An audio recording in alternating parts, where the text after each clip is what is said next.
ఒకసారి చెప్పండి. నమో నమో విష్ణుపాదాయ కృష్ణప్రేష్టాయ భూతలే భూతలే శ్రీమతే భక్తి వేదాంత స్వామిన్ ఇతి నామినే. నమస్తే సారస్వతే దేవే గౌరవాణి ప్రచారిణే నిర్విశేష శూన్యవాది పాశ్చాత్య దేశతారిణే. అందరూ శరణాగతి భావంతో రెండు చేతులు పైకెత్తి చెప్పండి. జై శ్రీ కృష్ణ జయ శ్రీకృష్ణ చైతన్య ప్రభు నిత్యానంద శ్రీ అద్వైత గదాధర శ్రీవాసాది గౌరభక్త వృంద. హరే కృష్ణ హరే కృష్ణ హరే కృష్ణ హరే కృష్ణ కృష్ణ హరే హరే కృష్ణ కృష్ణ హరే హరే రామ హరే రామ హరే రామ హరే రామ రామ హరే హరే. రామ. बोलो द्वारकाधीश भगवान की.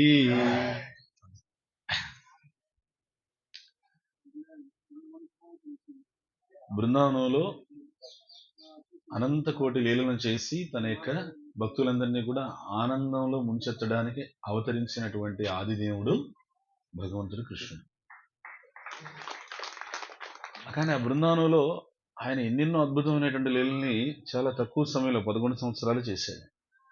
11 సంవత్సరాల తర్వాత మథురకి బయలుదేరి వెళ్ళాడు. మథురకి వెళ్ళిన తర్వాత అక్కడ మథురలో చానూర ముష్టిక అనేటువంటి మల్లయోధుల్ని మట్టి కరిపించి కువలయాపీడాన్ని గర్వం అణిచి తర్వాత కంసుణ్ణి సంహరించాడు.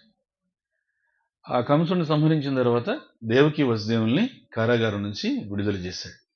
దేవకి వసుదేవులకి ఆ విధంగా విముక్తి కల్పించాడు భగవంతుడు. తర్వాత దేవకి వసుదేవులకి విముక్తి కనిపించిన తర్వాత చక్కగా మధుర రాజ్యాన్ని మధురాధీశుడిగా ఆయన పరిపాలన చేసుకుంటూ, అంటే పరిపాలన చేయడానికి రాజు ఉగ్రసేనుడు ఉన్నా కూడా ఈయన అన్ని చూసుకుంటూ అక్కడ తన యొక్క జీవితాన్ని కొనసాగిస్తూ ఉన్నాడు దేవకి వసుదేవుల యొక్క సమక్షంలో. సో దేవకి వసుదేవులకి చిన్నప్పుడు ఎప్పుడో కొడుకును వదిలేసుకున్నాం, మళ్ళీ తర్వాత ఇన్ని సంవత్సరాలకి ఇన్నేళ్లకి మన దగ్గరికి వచ్చాడని వాళ్ళు ఆనందంగా భగవంతుడితో అక్కడ నివసిస్తూ ఉన్నారు. ముఖ్యంగా మధుర వాసులందరూ కూడా. ఎందుకనంటే కృష్ణ బలరాములు మధురా నగరంలోకి ప్రవేశించే సమయానికి అందరూ కూడా రోడ్డుకి ఇరుప్రక్కల నిలబడి భగవంతుని ఎంతో ఆరాధనా భావంతో చూస్తూ, భగవంతుని ఇన్నాళ్లకి మనం భగవంతుని చూడగలిగాము, కృష్ణుని చూడగలిగాము అని చెప్పి వాళ్ళందరికీ ఎంత ఎంత పట్టలేనటువంటి సంతోషం కలిగిందండి. అంటే కృష్ణుడి గురించి వాళ్ళకి ఈ 11 సంవత్సరాలుగా చూసే భాగ్యం దొరకలేదా అంటే, చూసే భాగ్యం ఎందుకు దొరకలేదు? దగ్గరే కదా, మథురాకి బృందావనం ఎంత దగ్గరే. మనం వచ్చే కార్తీకంలో వెళ్తున్నాం కదా, మథురలో దిగుతాము, బృందావనం వెళ్ళిపోతాం. మరి పెద్ద దూరం ఏం కాదే అని అంటే, దూరం అనేది అక్కడ స్థలంలో లేదు, ఎక్కడ ఉంది అంటే అక్కడ ప్రభావంలో ఉంది. ఏమిటా స్థల ప్రభావం? మథురలో కంసుడు కూర్చున్నాడు. కంసుడి యొక్క రాక్షస ప్రభావం చేత భగవంతుని యొక్క దర్శనానికి కూడా పోలేని పరిస్థితి అయిపోయింది. కానీ రాక్షస ముసుగులో ఉంటూ కూడా, అంటే రాక్షస ప్రభావంలో ఉంటూ కూడా వాళ్ళు కృష్ణుని యొక్క ప్రభావాన్ని పొందుతున్నారు. వాళ్ళు ఎలా పొందుతున్నారు? శ్రవణం ద్వారా. బృందావనంలో ఉండేటువంటి గోపికలందరూ కూడా పాలు పెరుగు తీసుకుని అవి వాటిని విక్రయించాలి అనేటువంటి నెపంతో వాళ్ళు మథురాకి వెళ్ళినప్పుడు, ఆ మథురాలో మీకు ఇప్పటికి కూడా గుర్తే అనుకుంటా, మీకు పాలు పోసేవాడంటే ఒకడే ఉంటాడు. నాకు తెలిసే ఫ్యామిలీలు అలానే కొనసాగుతూ ఉంటారు. ఆ విధంగా ఏంటంటే ఆ ఇంటికి పాలు పోసేటువంటి గోపిక ఎవరైతే ఉందో ఆ గోపిక ఎప్పుడు వస్తుందని చెప్పి ఆ ఇంట్లో వాళ్ళంతా, ఇంట్లో ఒక ఇల్లాలే పాత్ర పట్టుకుని ఎదురు చూడడం కాదు, ఇంట్లో వాళ్ళంతా కూడా పొద్దునవగానే ఇంటి ముందు కూర్చునే వాళ్ళు ఆ గోపిక కోసం. దేనికి? ముందు రోజు కృష్ణుడు ఏ లీలలు చేశాడో ఆ పాలు పోసే నెపంతో గోపికల దగ్గర శ్రవణం చేయడానికి. ఆ శ్రవణం ద్వారా కృష్ణుని యొక్క ప్రభావాన్ని వాళ్ళు పొందుతున్నారు. కృష్ణుడి ప్రభావం ఏది? కంసుడిది రాక్షస ప్రభావం, కృష్ణుడిది దివ్య ప్రభావం. ఇప్పుడు ఇందాక అదే చెప్పింది మనం మొట్టమొదటి శ్లోకంలో. ఇందాక జన్మ కర్మ చమే దివ్యం, అర్థమైందా? ఆ దివ్య ప్రభావానికి ఏమవుతుంది? రాక్షస ప్రభావం ఏమున్నా కూడా, ఆ రాక్షస పరిపాలనలో ఉన్నా కూడా ఈ దివ్య ప్రభావంతో భగవంతునికి భక్తిని పెంపొందించుకోవచ్చు అని మధురవాసులు మనకు నిరూపిస్తున్నారు. ఇప్పుడు కూడా బయట ప్రపంచం అంతా కూడా రాక్షస ప్రభావం ఉంది. ఉన్నా కూడా కేవలం శ్రవణం ద్వారా నువ్వు భగవంతుని యొక్క దివ్య ప్రభావాన్ని ఆస్వాదించవచ్చు. కంసుడి పరిపాలనలో ఉన్నా కూడా ఇంటిల్లిపాది పొద్దున్నే వచ్చి గోపికల దగ్గర కృష్ణలీలలు వినేవాళ్ళు. అలా 11 సంవత్సరాలు కృష్ణలీలలు శ్రవణం చేశారు. 11 సంవత్సరాలు. 11 సంవత్సరాల తర్వాత వాళ్ళు చూడండి, వాళ్ళకి కృష్ణ దర్శనం దొరకాలంటే 11 సంవత్సరాల శ్రవణం తర్వాత వాళ్ళు కృష్ణుడు దర్శనం చేసుకునేటువంటి అవకాశం. మీకు 10-11 రోజులు శ్రవణం చేసినంత మాత్రానే ద్వారకాధీశుడికి దర్శనం లభించింది. ఎంత అదృష్టవంతులు! ఎవరి వల్ల అదృష్టం? స్వామీజీ ప్రభుపాదుల వారు. హరి హరి ఓ ప్రభుపాదుల వారు ఇచ్చినటువంటి ఒక దయ చెప్పాలంటే, ప్రభుపాదుల వారు పెట్టినటువంటి భిక్ష ఇది. యాత్రలను, తీర్థయాత్రలను నిజమైనటువంటి తీర్థయాత్రలుగా చేసేటువంటి అవకాశం వారు ఇచ్చారు. గుడి చూసామా, పరిగెత్తుకుని వెళ్ళిపోయామా, తిన్నామా, రూమ్కి వెళ్ళామా, నిద్రపోయామా కాకుండా ప్రతి క్షేత్రములో ఆ క్షేత్ర మహాత్మ్యాన్ని పొందడం ద్వారా మనలో ఉన్నటువంటి కర్మలు ఏమైతే ఉన్నాయో ఆ కర్మలు ఏమవుతాయి? ఎన్నెన్నో జన్మలో చేసుకున్నటువంటి కర్మలన్నీ కూడా మాడి మసైపోతాయి. హరి హరి ఓ. దీనికి చప్పట్లు కొట్టాలనిపించలే? అంటే కర్మలు పోగొట్టుకోవాలని ఆసక్తిలే? పోవాలి కదండి, లగేజ్ తగ్గించుకోవాలి కదండి. ఇప్పుడు ఇక్కడ ఈ మూలద్వారక సన్నిధిలో కూర్చుని భగవంతుడి గురించి ఎవరు ఎంత శ్రద్ధగా వింటే అంత ఎక్కువ కర్మలు తొలగిపోతాయి. ఎన్ని జన్మలుగా ఉన్నాయి కర్మలు? కోటాను కోట్ల జన్మలుగా ఉన్నాయి. అందుకని ఏం చెప్పారు? చాలా స్పష్టంగా చెప్పారు. భాగవత శ్రవణం యొక్క ఫలితం ఎలా చెప్పారు తెలుసా? భాగవతంలో చెప్పారనమాట. ఏమని? భిద్యతే హృదయ గ్రంథి. ఈ హృదయ గ్రంథి అనేటువంటిది తెగిపోతుంది. హృదయ గ్రంథి అని అంటే మనకి ఈ ప్రపంచంలో ఎన్నెన్నో విషయాల పట్ల, వస్తువుల పట్ల, వ్యక్తుల పట్ల బంధనం ఉంది. దాన్నే భవబంధనం అని చెప్పన్నారు. ఒక్కొక్కరికి ఒక్కొక్క రకమైనటువంటి వస్తువులు, విషయాలు, వ్యక్తులు. ఓకే, ఆ విద్యతే హృదయ గ్రంథి. ఆ హృదయ గ్రంథి అనేటువంటిది భవబంధనాలు తిరిగిపోతాయి. ఇంకా ఛిద్యంతే సర్వ సంశయా. ఎన్నో సంశయాలు ఉన్నాయి. భగవంతుడు ఉన్నాడా లేదా, ద్వారకా ఉందా లేదా, అసలు ఇవన్నీ కూడా ఎవరో మునులో లేకపోతే పెద్దవాళ్ళు రాసి ఆడ పెడేశారా ఏంటి అనేది ఎన్నో సంశయాలు ఉన్నాయి. నిజంగా భగవంతుడు నన్ను కాపాడుతాడా లేదా, నా కుటుంబాన్ని కాపాడుతాడా లేదా, ఈ సంశయాలన్నీ కూడా ఛిద్యంతే సర్వ సంశయా. అన్ని సంశయాలు, అన్ని అనుమానాలన్నీ కూడా పటాపంచలైపోతాయి. తర్వాత క్షీయంతే చాస్య కర్మాణి. ఎన్నెన్నో జన్మలో తెలిసి తెలియజేసుకున్న కర్మలన్నీ కూడా క్షీణించిపోతాయి, నశించిపోతాయి. అదే మా వాళ్ళు చెప్తారు, మాడి మసైపోతాయి అని చెప్పేసి. అమ్మాయ ఇప్పుడు కొంచెం వాలంటీర్గా వచ్చింది చప్పట్లు, పర్వాలేదు.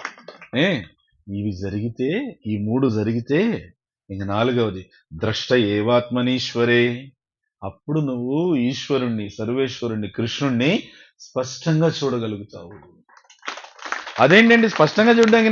నాకు కళ్ళజోడు ఉంది కదా, నాకు బాగానే కనిపిస్తుంది, లేదా కళ్ళజోడు లేకుండా కూడా నాకు బాగానే కనిపిస్తుంది, అట్లా కాదు, హృదయంతో చూడగలుగుతావు అని చెప్పి భాగవతం చెప్తాం. అర్థమైందా? భాగవతం మొదటి స్కందంలో 2వ అధ్యాయంలో ఈ శ్లోకం వస్తుంది. అందుకని ప్రభుపాదుల వారు మనకి ఇచ్చినటువంటి భిక్ష ఏంటంటే, సావధానంగా శ్రవణం చేయడం ద్వారా, విశ్వాసంతో వినడం ద్వారా మీ కర్మల్ని తొలగించుకొని, అనుమానాలను నివృత్తి చేసుకొని, లోపల ఉన్నటువంటి బంధనాలు ఏవైతే ఉన్నాయో ఆ బంధనాలన్నింటినీ కూడా తెగదెంపులు చేసుకొని భగవంతుని, సర్వేశ్వరుని స్పష్టంగా చూసే అవకాశము.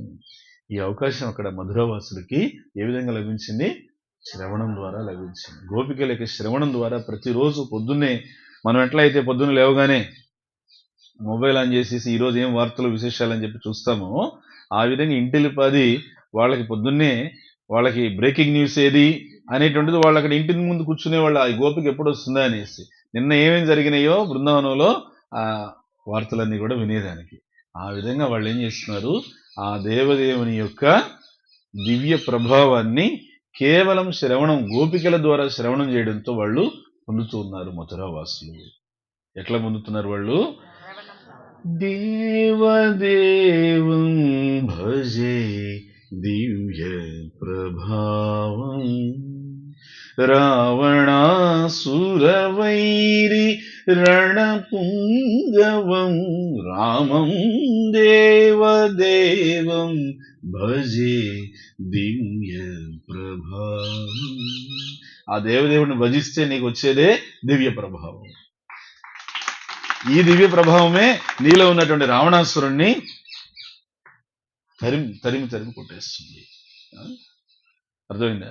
అట్లా భగవంతుడు ఏంది నాలో రావణాసురుడు అని ఆశ్చర్యపోవద్దు. మనలో రావణాసురుడు ఎట్లా ఉన్నాడంటే, రావణాసురుడు ఏం కోరుకుంటున్నాడు? సీతను కోరుకుంటున్నాడు. రాముడు వద్దు ఆయనకి. సీత కావాలి, రాముడు వద్దు. అలా మనం ఏం కోరుకుంటున్నాం? లక్ష్మి కావాలి, నారాయణుడు వద్దు, నారాయణ సేవ వద్దు. ఇది రావణ మెంటాలిటీ. నేను ఆశ్చర్యపోతుంది. నాలో రావణాసుడు ఎక్కడ ఉన్నాడు, నాకేమో బుర్రమిసాలు లేవు, కొమ్ములు లేవు అనుకోవచ్చు మీరు. మనలో రావణ మెంటాలిటీ. ఏం చేయాలి? మనము తిరిగి ఇంకొక మనస్తత్వంగా మార్చుకోవాలి. ఏ మనస్తత్వంగా?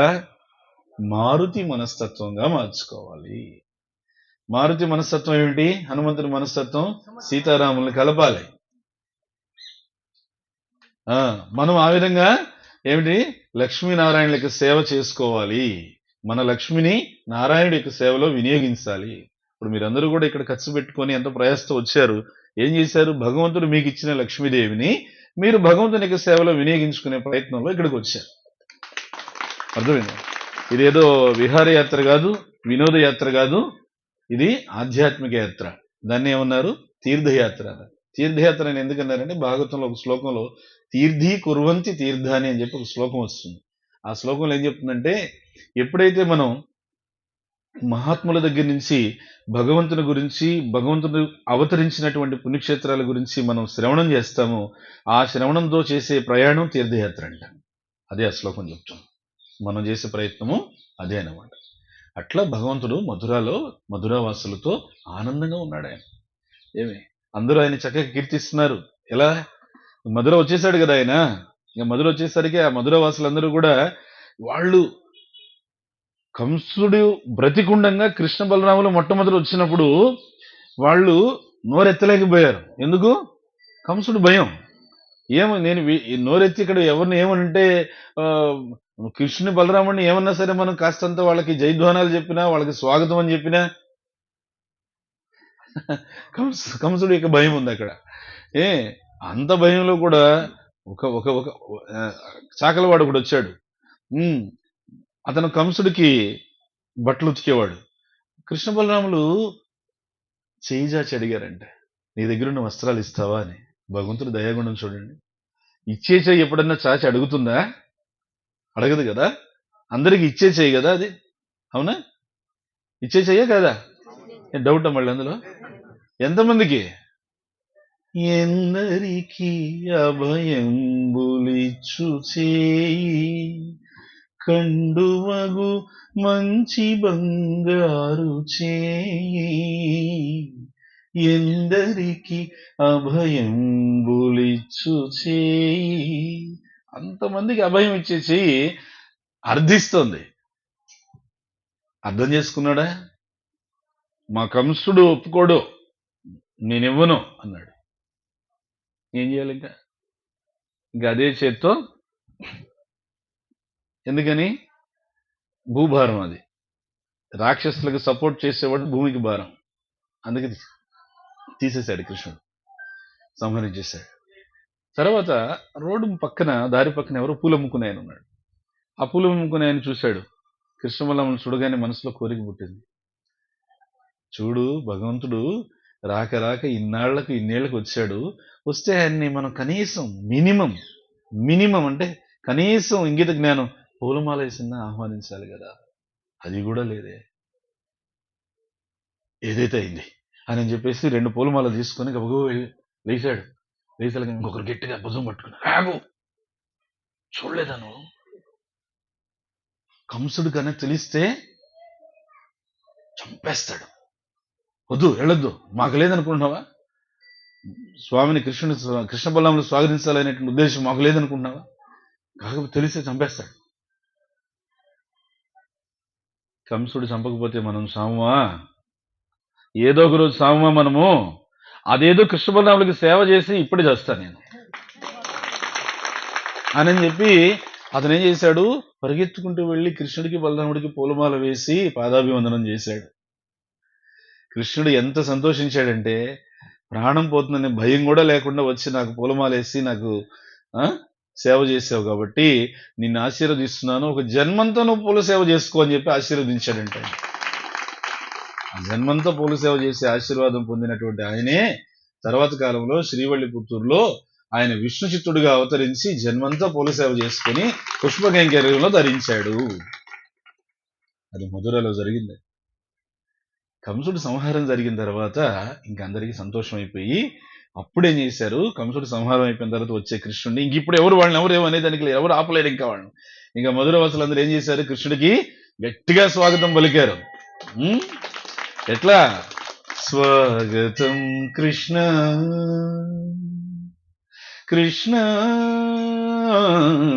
స్వాగతం కృష్ణ, శరణాగతం కృష్ణ, ఇహ స్వాగతం కృష్ణ, శరణాగతం కృష్ణ, మధురాపురి సదన మృదువదన మధుసూదన, ఇహ స్వాగతం కృష్ణ, శరణాగతం కృష్ణ, ఇహ స్వాగతం కృష్ణ, శరణాగతం కృష్ణ. ఆనందంగా స్వాగతం పలికారు.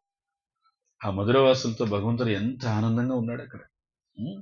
వైకుంఠ జనితో వర మధుపురి తత్రాపి రాసోత్సవ అని చెప్పంటారు ఉపదేశామృతం రూపగోస్వామి.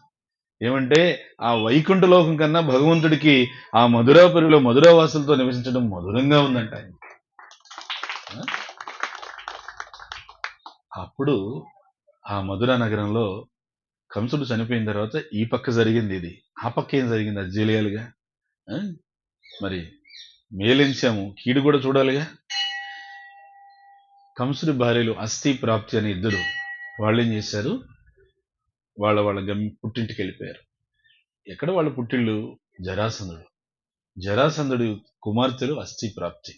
వాళ్ళు జరాసంధుడి దగ్గరికి వెళ్ళి ఒకే మాట చెప్పారు, మా జీవితాలకు అన్యాయం జరిగిపోయింది. ఏమైంది? కంసుడు సంహరించబడ్డాడు. ఎవరి చేత? ఏ విధంగా? కృష్ణుడు అని ఒక దుర్మార్గుడు వచ్చి ఏమీ తెలియనటువంటి అమాయక చక్రవర్తి కంసుడిని సంహరించాడు. వాళ్ళు చెప్పే విధానం ఎట్లా, అది ఎట్లా జరిగింది? కంసుడు ఏమి ఏమరపాటుగా ఉండడే, చాలా శక్తివంతుడే కంసుడు. అతని శక్తి చూసే కదా నేను నా కుమార్తెలు మీ ఇద్దరిని ఆయనకిచ్చి చేసింది. కూలేపేయడం అనేది ఈయన దగ్గర ఉండేది, జరాసంధుడి దగ్గర. ఆ కూలేపేయడం ఏనుగుని ఎవరు అదుపు పెట్టలేరు, కంసుడు అదుపులో పెట్టాడు.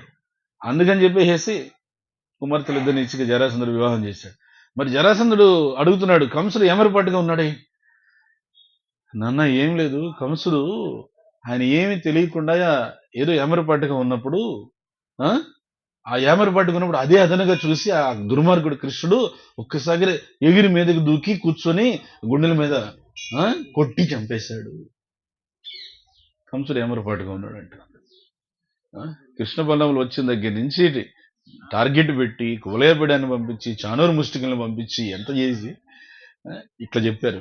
ప్రజెంటేషన్ ఈ విధంగా ఉంటే జరాసంధుడు ఇంకా ఆగ్రహోదగ్రుడయ్యి ఆ కంసుణ్ణి సంహరించినటువంటి ఆ కృష్ణుణ్ణి వధించే వరకు నేను మళ్ళీ రాజ్యంలో కూడా అడుగు పెట్టను అని చెప్పి రాజ్యం బయటకు వచ్చేసాడు. రాజ్యం బయటకు వచ్చేసి ఏం చేశాడు, మధురలో ఉన్నాడు కృష్ణుడు అని చెప్పి తెలిసింది. జరాసంధుడు తన దగ్గర ఉన్నటువంటి సైన్యాన్ని అంతా కూడా కొడుంచాడు. ఆయన దగ్గర సైన్యం సరిపోదేమో అనిపించింది ఆయనకి. చూడండి, సరిపోదనిపించి ఇంకా వేరే వేరే రాజ్యాల్లో ఉన్నటువంటి ప్రపంచంలో ఉండేటువంటి అనేక మంది సైన్యాన్ని అంతా కూడా సమీకరించుకున్నాడు. ఏ సైన్యం అది? రాక్షస సైన్యం. ఎందుకు? Birds of same feather flock together. ఒకే జాతి పక్షులన్నీ కలిసి వెళ్తాయి. సో జరాసంధుడు లాంటి వాడు పిలిస్తే ఎలాంటి వాళ్ళు వస్తారు? అలాంటి గుణం ఉన్నవాళ్ళు, అలాంటి బుద్ధులు ఉన్నవాళ్ళే వస్తారు. అందుకని చెప్పి రాక్షస సైన్యం అంతా కూడా 23 అక్షౌహిణ సైన్యాన్ని సమీకరించాడు. అక్షౌహిణ అనే దాని గురించి లెక్క రేపు చెప్పుకున్నాము.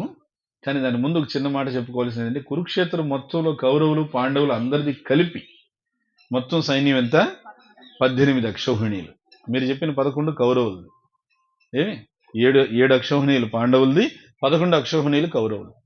ఆల్మోస్ట్ డబుల్ వాళ్ళు. ఆ మొత్తం 18 అక్షౌహిణుల సైన్యం కురుక్షేత్రంలో పాల్గొన్నారు. కానీ ఇక్కడ జరాసంధుడు మధుర మీద దండెత్తి వచ్చినప్పుడు తీసుకొచ్చిన సైన్యం ఎంత? ఇంకా ఎక్కువ, 23 అక్షౌహిణుల సైన్యం తీసుకొచ్చాడు. అంత సైన్యం తీసుకొస్తే కృష్ణ బలరాములు ఎదుర్కొని వాళ్ళు ఏం చేశారు? ఎవరిని తీసుకోలే. మధురలో మధురవాసులు ఎవరిని, ఎందుకు మధురవాసులు అంటే కృష్ణుడికి చాలా ఇష్టం. మధురలో ఎందుకు ఇష్టం? వాళ్ళు 11 సంవత్సరాలు తనను చూడాలనేటువంటి ఆతృతతో శ్రవణం చేశారు కదా, అందుకని మధురవాసులు అంటే అంత ఇష్టం కృష్ణుడికి. అందుకే ఆయన మధురవాస అని చెప్పేసి ఎక్కువగా చెప్తారు. ఆ 11 సంవత్సరాలు తన గురించి ఏకధాటిగా శ్రవణం చేసిన మధురవాసుల్ని ఒక్కరిని కూడా బయటికి యుద్ధం కోసం పిలవడం ఆయనకి ఇష్టం లేదు. ఒక్కరిని కూడా. అంతమంది సైన్యం వచ్చారు, వాళ్ళందరూ మధురవాసులు తయారయ్యారు, యోధులంతా. కృష్ణుడు అన్నాడు, మీరు ఎవ్వరు వద్దు, మీరందరూ లోపల కూర్చోండి, ఇళ్లలో కూర్చోండి, లేదా మేడల మీదకి రండి, మేడ మీదకి వచ్చి ఏం జరుగుతుందో తమాషా చూడండి అని చెప్పేసి కృష్ణ బలరాములు ఇద్దరు వెళ్ళి, కృష్ణుడు ఏం చేశాడు? పిల్లనికి రోజు ఇప్పుడు పెద్దగా పని లేదు అని చెప్పి తన యొక్క ధనస్సు తీసుకున్నాడు. ఏం ధనస్సు అది?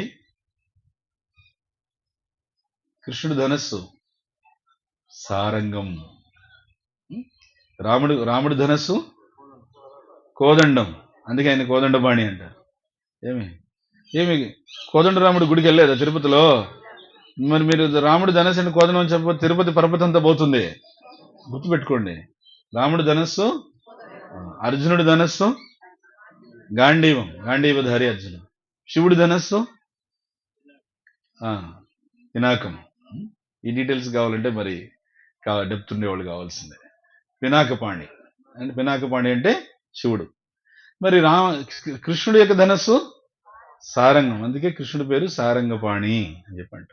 కోదండపాణి కృష్ణుడు, కోదండపాణి రాముడు, సారంగపాణి కృష్ణుడు. ఆ సారంగాన్ని తీసుకున్నాడు. సారంగాన్ని తీసుకొని ఆ సారంగంతో ఆయన సారంగ ధనస్సుతో బాణం వదులుతూ ఉంటే అవి బాణాల్లో లేవంట, మరి కుండపోత వర్షాల్లో ఉందంట. కుండపోతకు వర్షం కురిస్తే ఎటు చినుకులు పడుతున్నా మనకే అర్థం కాదు, మొత్తం తడిచిపోతాం.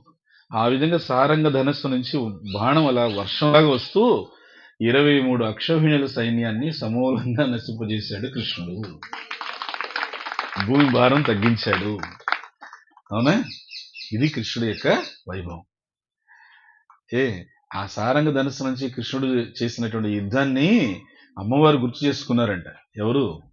గోదాదేవి గుర్తు చేసుకుని, శారంగమైల్ ముదైత్తపోల్ వాయినాల్ పాడి మనత్తినాల్ సిందిక్క పోయి పిళ్ళయం పుగుదరువాన్ నింద్రణవం తూయనిల్ తీశాగం చెప్పేలోర్ ఎంబావయ్ అని చెప్పారంట గోదాదేవి. ఆరోపాసనంలో ఏమొస్తుంది?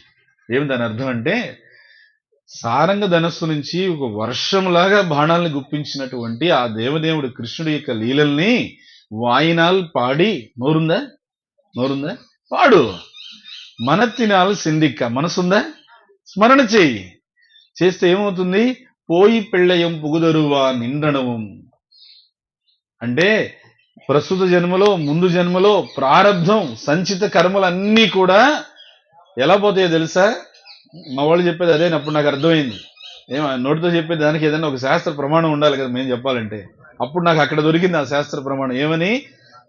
తీయనిల్ తూసాగం చెప్పేలోరు ఎంబావే అంటే ఆ కర్మలన్నీ ఎలా వెళ్ళిపోతాయో తెలుసా? గోదాదేవి ఎలా పోల్చుతుందో చూడండి.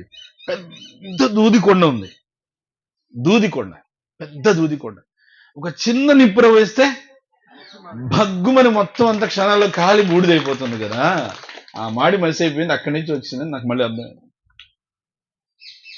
ఆ విధంగా ఈ సారంగ ధనస్సుతో వర్షంలాగా బాణాలను గుప్పించి రాక్షస శక్తుల్ని సంహరిస్తున్నటువంటి ఆ కృష్ణుడు సారంగపాణి యొక్క లీలల్ని చక్కగా మీరు స్మరణ చేసి, నోరుంది కాబట్టి పాడి, మనసుంది కాబట్టి మీరు గుర్తుపెట్టుకుంటే ఎన్నెన్నో జన్మల్లో చేసినటువంటి ప్రారబ్ధ అప్రారబ్ధ కర్మలన్నీ కూడా దూదికొండగా ఏ విధంగా అయితే కాలి బూడిదైపోతుందో ఆ విధంగా తొలగిపోతాయి.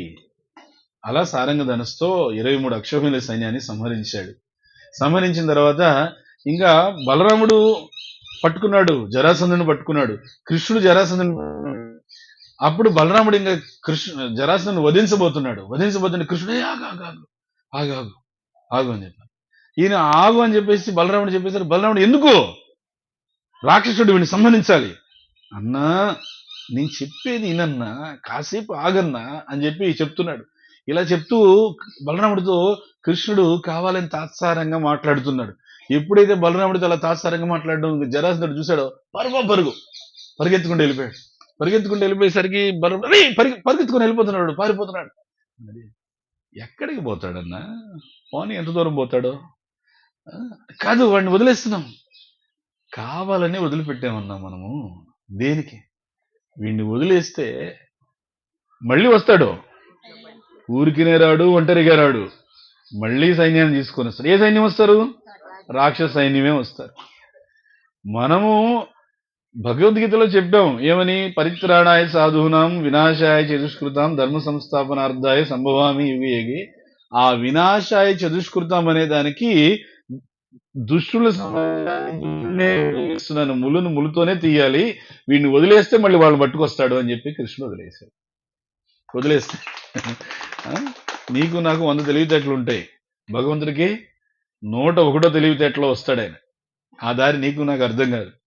పాపం జరాసంధుడు అనుకుంటున్నాడు, రాజ్యానికి వచ్చేసిన తర్వాత ఏమైంది అని అంటే, వాళ్ళు దుర్మార్గులు కృష్ణ బలరాములు 23 అక్షౌహిణుల సైన్యాన్ని ఎట్లా ఆకలితో ఉండేవాడు. ఉదాహరణ చెప్తున్నాడు, బాగా ఆకలితో ఉన్న సింహం ఎట్లయితే ఆవురావురమని తినేస్తుందో మొత్తం అంతా సమూలంగా నశనం చేసేశారు. కానీ నేను తెలివితేటలు గల్లవాడిని కాబట్టి ఎట్లో వాళ్ళ దగ్గర నుంచి తప్పించుకొని పారిపోయి వచ్చేసాను నేను. భగవంతుడి తెలివితేటలు ఏంటంటే, మూర్ఖుడు కూడా తాను తెలివితేటలు అని అనుకునేవాళ్ళలాగా భావింపజేసి మళ్ళీ వాడిని మూర్ఖుడు చేస్తాడు. ఎట్లా? ఇప్పుడు వెళ్ళి మళ్ళీ రాక్షస సైన్యం అంతా ఈసారి సమీకరించాడు. మళ్ళీ వాళ్ళందరూ అన్నారు, ఏమిటి అప్పుడు వాళ్ళు సరిపోలేదురా, మీరు బలంగా ఉన్నారు, మీరు రండి, ఈసారి మనం ఖచ్చితంగా గెలుస్తాము అని చెప్పేసి రాక్షస సైన్యం తీసుకొచ్చి మళ్ళీ మధుర మీద దండెత్తాడు. మళ్ళీ కృష్ణుడు చెప్పాడు, అన్న మనం అనుకున్నది ఇదే కదా, మనం ఇప్పుడు ఒక్కొక్క రాజ్యానికి పోయి ఎవడు రాక్షసుడు వాడిని వెతికి వాడి address, phone number, Aadhaar card అవసరంలో ఇవన్నీ వాడే తీసుకొచ్చాడు పదా అని చెప్పేసి మళ్ళీ మధుర బయటకు వచ్చి మళ్ళీ కొన్ని అక్షౌహిణీలు తీసుకొచ్చాడు. అన్ని కాదు, కొంత సైన్యం తీసుకొచ్చాడు. ఆ సైన్యాన్ని అంతా సమూలంగా సంహరించేశారు. ఇంకా బలరాముడు పట్టుకున్నాడు, సంహరించబోతున్నాడు జరాసంధుడిని. అన్నా ఆగు ఆగు అని చెప్పి కృష్ణుడు అన్నాడు. ఏమేమి వీడిని వదలకూడదు, వీళ్ళిద్దరు మాట్లాడబడ్డారు, వాడు పారిపోయాడు. నేను చాలా తెలివిగలవాడిని, తప్పించుకున్నాను రెండోసారి కూడా అనుకుంటున్నాడు. అనుకుని మళ్ళీ వెళ్ళి సైన్యాన్ని తీసుకున్నారు. వాళ్ళు అన్నారు, 2 సార్లు తీసుకెళ్ళావు, అందరినీ తాకట్టు పెట్టేశావు, తగలబెట్టేశావు, మళ్ళీ ఇంకా. జరాసంధుడు, హే కమాన్, పాజిటివ్ థింకింగ్ ఉండాలి. 2 సార్లు ఓడిపోయినంత మాత్రాన మీకు తెలియదా డైలాగు ఏమని? Failures are stepping stone for the success. తెలియదా మీకు? మన వైఫల్యాలు విజయానికి సోపానాలు బాగా చెప్తున్నాడు. కాబట్టి పాజిటివ్ థింకింగ్ ఉండాలి. 2 సార్లు ఓడిపోయినంత మూడోసారి గెలుస్తాం రండి అని చెప్పి వీడు మళ్ళీ వాళ్ళకి పర్సనాలిటీ డెవలప్మెంట్, పాజిటివ్ థింకింగ్ క్లాసులు చెప్పి లాక్కొచ్చాడు. మరి అంతే కదా, వాళ్ళకి చావు భయమే కదా. 2 సార్లు వెళ్ళిన వాళ్ళు ఎవడు రాలా, మూడోసారి మళ్ళీ తీసుకెళ్ళాడు. మొత్తం సమూలంగా అందరూ సంహారం. 4వసారి 5వసారి 17 సార్లు జరిగింది. ఇట్లా 17 సార్లు అందరు సైన్యాన్ని సంహరించడము, జరాసంధుని వదిలిపెట్టేయడం. ఇది భగవంతుడి ఏర్పాటు. దుష్టు సంహారంలో దుష్టుణ్ణే ఉపయోగిస్తున్నాడు ఆయన. అయితే మన ఆచార్యులు చెప్తున్నారు, భగవంతుడు తన సేవలో జరాసంధుడిని నిమగ్నం చేశాడంట. ఎందుకని? ఈ ప్రపంచం మీద ఆయనకు ఉన్నటువంటి ఒక ప్రయోజన కార్యం ఏంటంటే, పరిత్రాణాయ సాధువున ఒక పక్క ఉండే వినాశాయ చతుష్కృతం కూడా ఉంది. ఆ వినాశాయ చతుష్కృతం అనే కార్యంలో జరాసంధుని ఆ విధంగా నిమగ్నం చేశాడు. కాబట్టి భగవంతుడు ఎంతో కరుణతో, ఎంతో దయా గుణంతో ఆ జరాసంధుడి యొక్క ఆతిథ్యాన్ని స్వీకరించాడు.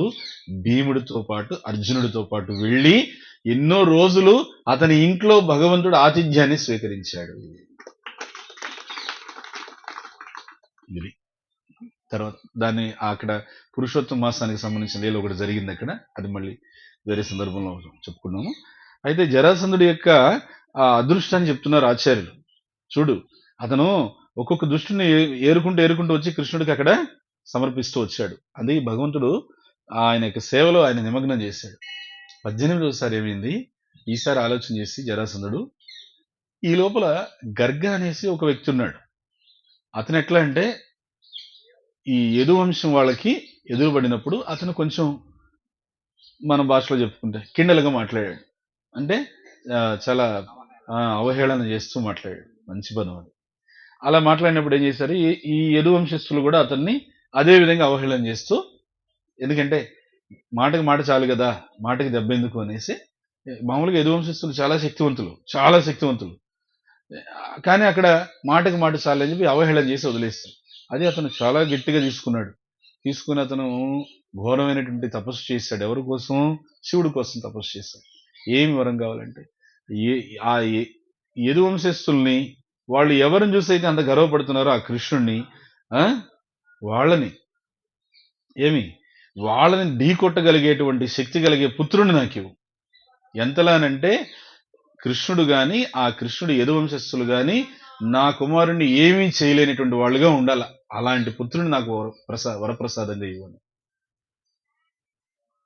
కృష్ణుడు గాని కృష్ణుడు వంశస్థులు గాని ఇతన్ని ఎదిరించలేనటువంటి వాళ్ళు, అలాంటి పుత్రుడు కావాలా? సరే, భగవంతుడి యొక్క ఏర్పాటు వేరే ఏదో విధంగా ఉంది అని చెప్పేసి శివుడు ఏం చేశాడు, ఇందాడ చెప్పారు కదా, ఆయన నారాయణుడికి అత్యంత ప్రియమైన వాడు. అవునా? నిన్న మన బలభద్రుడు చెప్పారు కదా, ఆ నారాయణుడికి అందుకని గంగాతరంగ రమణీయ జటాకలాపం గౌరీ నిరంతర విభూషిత వామ భాగం నారాయణ ప్రియ మదంగ మదాపహారం వారాణసీపురపతిం భజ విశ్వనాథం. నారాయణుడికి అత్యంత ప్రియమైన వాడు కాబట్టి ఆయన ఆలోచన చేసి తదాస్తు అనేసాడు. ఇక చూడు, గర్గకి ఎంత గర్వం వచ్చేసిందంటే, బృందావనంలో గర్గముని అని ఉంటారు, ఆయన కాదు, ఈయన వేరే. గర్గముని వచ్చేసి ఆయన బృందావనంలో వీళ్ళకి ఫ్యామిలీ ప్రీస్ట్, నందమహారాజు వాళ్ళకి ఆయన కులపురోహితుడు. ఈ గర్గ ఒక యావన జాతి స్త్రీ ద్వారా ఒక శిశువుకి జన్మనిచ్చాడు. యావన జాతి స్త్రీ అంటే అంటరాని జాతి, మన భాషలో చెప్పండి బార్బేరియన్స్ అనమాట, యావనులు. వాళ్ళ ద్వారా, ఆ స్త్రీ ద్వారా ఒక పిల్లడికి జన్మనిచ్చాడు. అతని పేరు కాలయవ్వనుడు అని పేరు పెట్టాడు. ఈ కాలయవ్వనుడు కూడా ఇతను తండ్రి నూరిపోసినటువంటి ద్వేషంతో పెరిగి పెద్దవాడయ్యి, అంతే కదా, ఇప్పుడు కూడా అదే జరుగుతుంది. చిన్నప్పటి నుంచి ద్వేషం బాగా నూరిపోస్తారు. కొద్దిమంది మ్లేచ్చులకి, యావనులకి.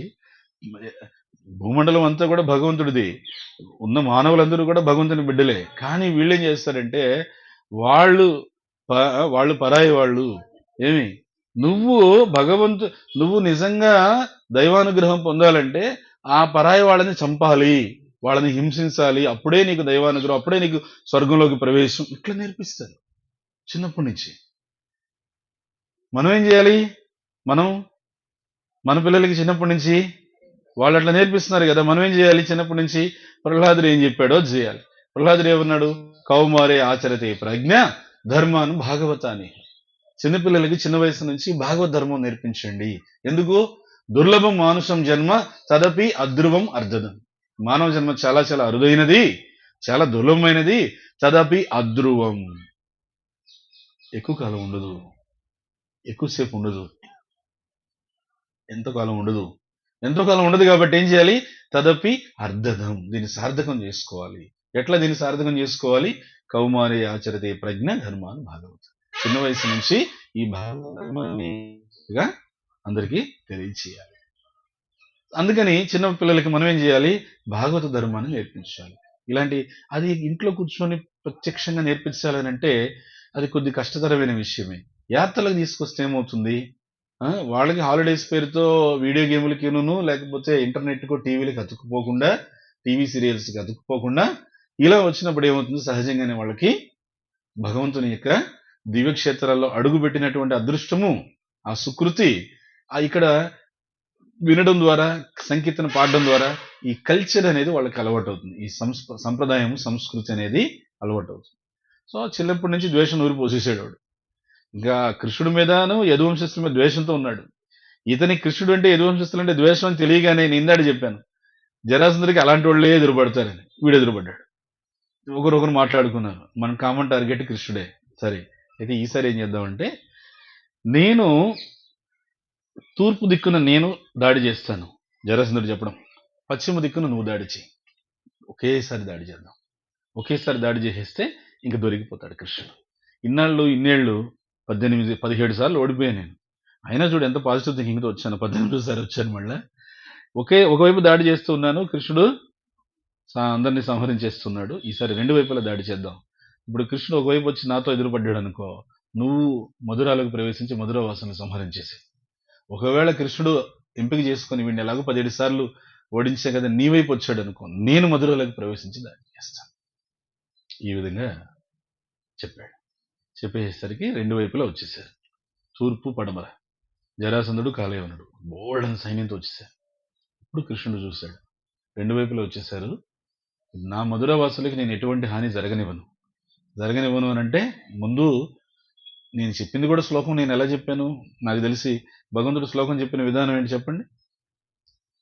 పరిత్రాణాయ సాధూనాం వినాశాయ చ దుష్కృతాం. ముందు పరిత్రాణాయ సాధూనాం, ముందు సాధువుల్ని భక్తుల్ని రక్షించుకుంటాను, తర్వాత వాళ్ళ పని పడతాను.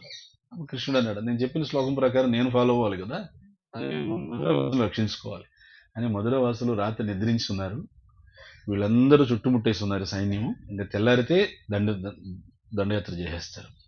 అప్పుడు కృష్ణుడు ఏం చేశాడు, దేవతలు శిల్పైనటువంటి విశ్వకర్మను పిలిపించి ఆ విశ్వకర్మకి బోధించాడు ఏం చేయాలో. బోధించిన తర్వాత సరే అని చెప్పి విశ్వకర్మ భగవంతునికి సేవ చేసుకునే భాగ్యం నాకు లభించిందని చెప్పి బయలుదేరి సముద్రం దగ్గరికి వచ్చాడు. సముద్రం మధ్యలో ఒక ప్రదేశాన్ని ఎంచుకున్నాడు. సముద్రం మధ్యలో ఒక ప్రదేశాన్ని ఎంచుకొని మథురావాసులు ఎలా అయితే ఉన్నారో, ఏ ఇళ్లలో అయితే ఉన్నారో, ఏ భవంతులు అయితే ఉన్నారో, దానికన్నా ఉన్నతమైనటువంటి రీతిలో, దానికన్నా కూడా ఇంకా ఆ మధురా భవంతుల్ని తలదన్నే రీతిలో అద్భుతమైనటువంటి భవన నిర్మాణం చేసి, అద్భుతమైనటువంటి పెద్ద పెద్ద రాజద్వారాలతో నిర్మించి, సముద్రం మధ్యలో ఒక అద్భుతమైనటువంటి నగరాన్ని నిర్మించాడు. ఆ నగరమే ద్వారకా.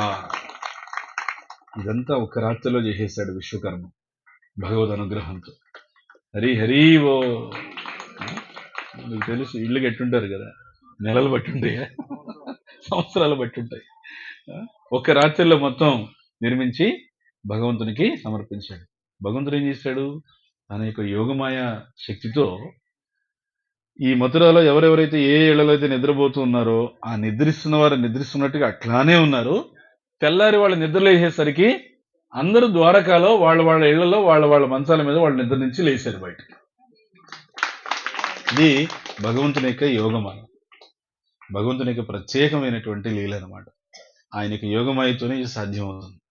చాలా మంది కృష్ణుడు అంటే పోటీ పడేవాళ్ళు, లేకపోతే కృష్ణుడు పట్ల అసూయ పడేవాళ్ళు, కృష్ణుడి మీద నిందేసేవాళ్ళు మనం ప్రపంచంలో వింటూ ఉంటాం. ఎందుకంటే నాస్తిక ప్రపంచం కాబట్టి అట్లాంటి చాలా వినాల్సి ఉంటుంది. కొన్ని సందర్భాలు వచ్చినప్పుడు మనకు సరైనటువంటి అవగాహన ముందు మన వాళ్ళకి కలగజేయాల్సి ఉంటుంది. భగవంతుని యొక్క ఈ అద్భుతమైనటువంటి ఈ లీలల్ని ఎవరు కూడా రిపీట్ చేయలేరు. రాత్రికి రాత్రి ఇల్లు కట్టడం ఎంత కష్టము, ఇల్లు కట్టినటువంటి వాళ్ళు మొత్తం రాత్రికి షిఫ్టింగ్ చేయడం, ఇల్లు షిఫ్టింగ్ అవుతుంటారు కదా, అది ఒక చిన్న విషయమా? ఒక రోజులో 2 రోజుల్లో ఇల్లు మారితే సర్దుకోవడానికి వారం 10 రోజులు పడుతుంది.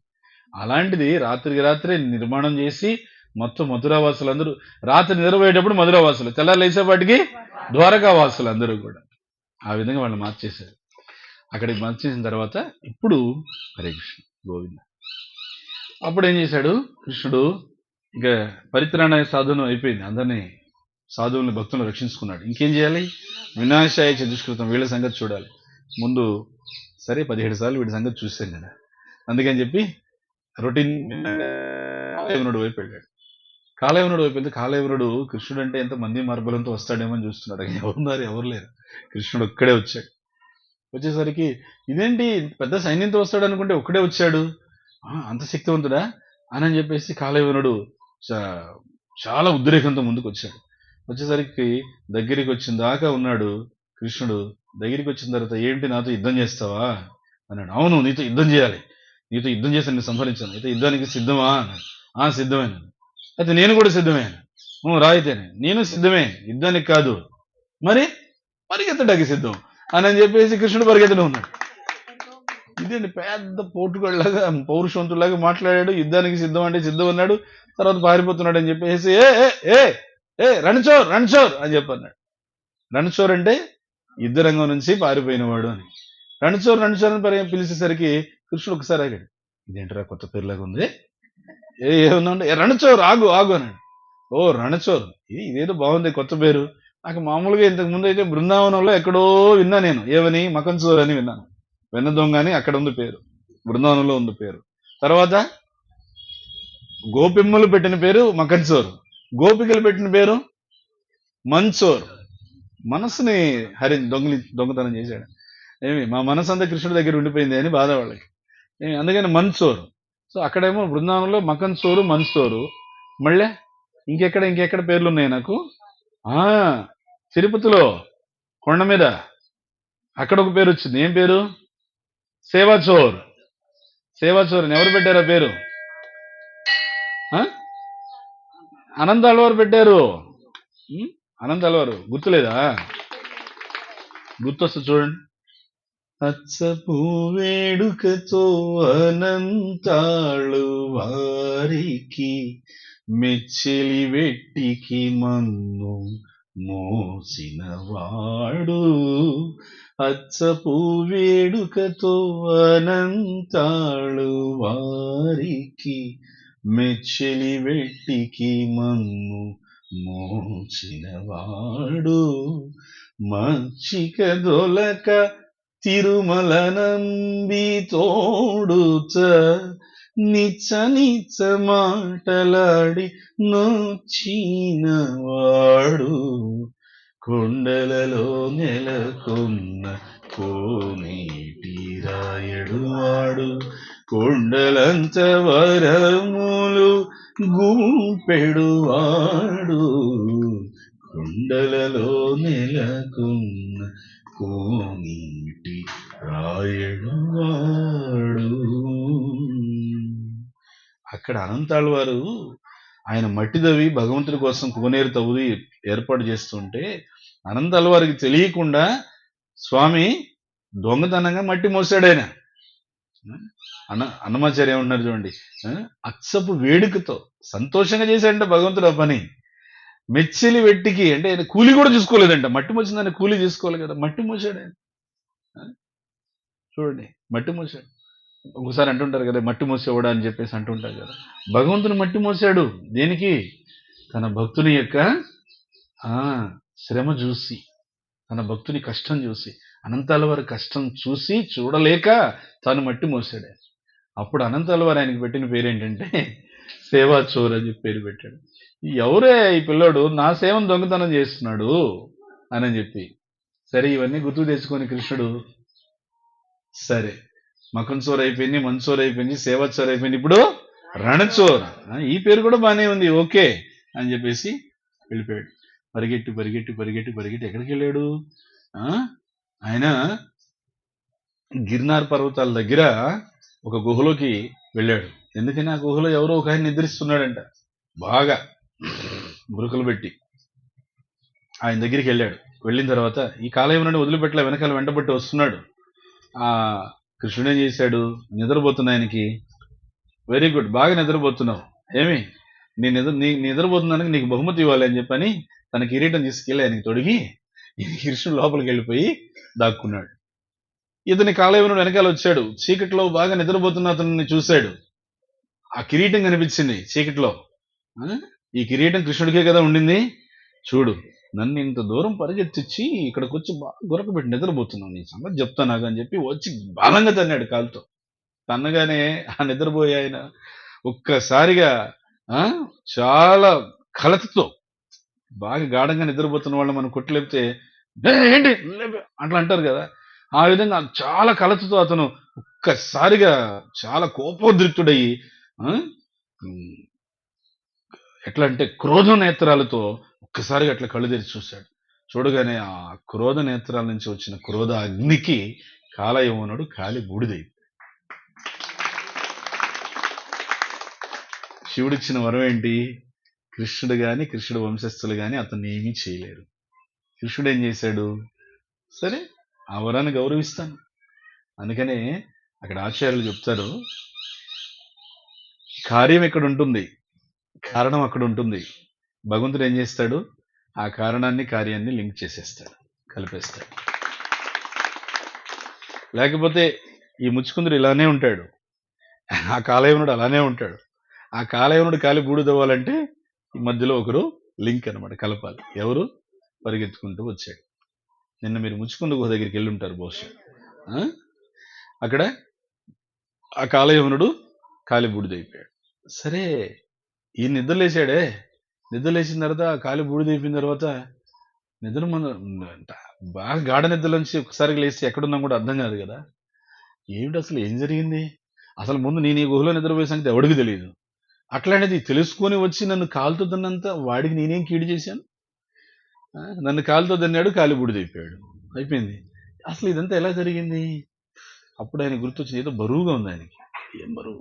కిరీటం. నాకు గుహలో నిద్రపోయేవాడికి వచ్చి కిరీటం పెట్టి సత్కరించే ఎంత గొప్పవాళ్ళు ఎవరున్నారు బయట అని చెప్పి చూస్తే వెనక నుంచి నవ్వుకుంటూ కృష్ణుడు వచ్చాడు. ఎవరైనా అని చెప్పి చూస్తే కృష్ణుడు తెలియదు ముచ్చుకుందుడికి. కృష్ణుడు తెలియదు, కృష్ణుడు అవతారం కూడా తెలియదు. ఎందుకని? ఈ ముచ్చుకుందుడు వచ్చి గొప్ప విష్ణు భక్తుడే, విష్ణువుకు చాలా గొప్ప భక్తుడే. ఎంత గొప్ప భక్తుడంటే విష్ణువు చెప్పాడనేసి, అంటే అప్పట్లో ఎలా ఉండిందంటే పరిస్థితి, దేవతలకి రాక్షసులకి మధ్య ఎప్పుడు యుద్ధం జరుగుతుంది. అంటే ప్రభు చెప్పాడు కదా, వాళ్ళు రాక్షస లోకాల నుంచి వచ్చి దేవతా లోకాల మీద దండయాత్ర చేస్తుంటే దేవతల తరపున శక్తివంతంగా యుద్ధం చేసేటువంటి మంచి యోధుడు లేడు. ఈ ముచ్చుకుంద మహారాజు ఎంత యోధుడంటే, ఆయనకి ఎంత శక్తులు ఉన్నాయంటే, ఎందుకంటే విష్ణు భక్తుడు కాబట్టి. విష్ణు భక్తుడే ఈ ప్రపంచంలో భగవద్భక్తుడిగా బ్రతకడం కన్నా కూడా గొప్ప శక్తి ఇంకొకటి లేదు. భగవద్భక్తుడిగా జీవించడం కన్నా గొప్ప పదవి కూడా ఇంకొకటి లేదు. అన్నిటికన్నా ఇదే టాప్ మోస్ట్ పదవి అనమాట. మనం అనుకుంటూ ఉంటాం, నేను ఇంజనీర్ని, నేను డాక్టర్ని, నేను ఇంకోటి. అవన్నీ ఉపాధులు, అవన్నీ నశించిపోయే ఉపాధులు. ఈ శరీరం నశించినా కూడా నశించిపోనటువంటి ఉపాధి, పదవి ఏదంటే భగవద్భక్తుడిగా బ్రతకడము. ఎంత గొప్పదంటే అంత గొప్పది ఇది.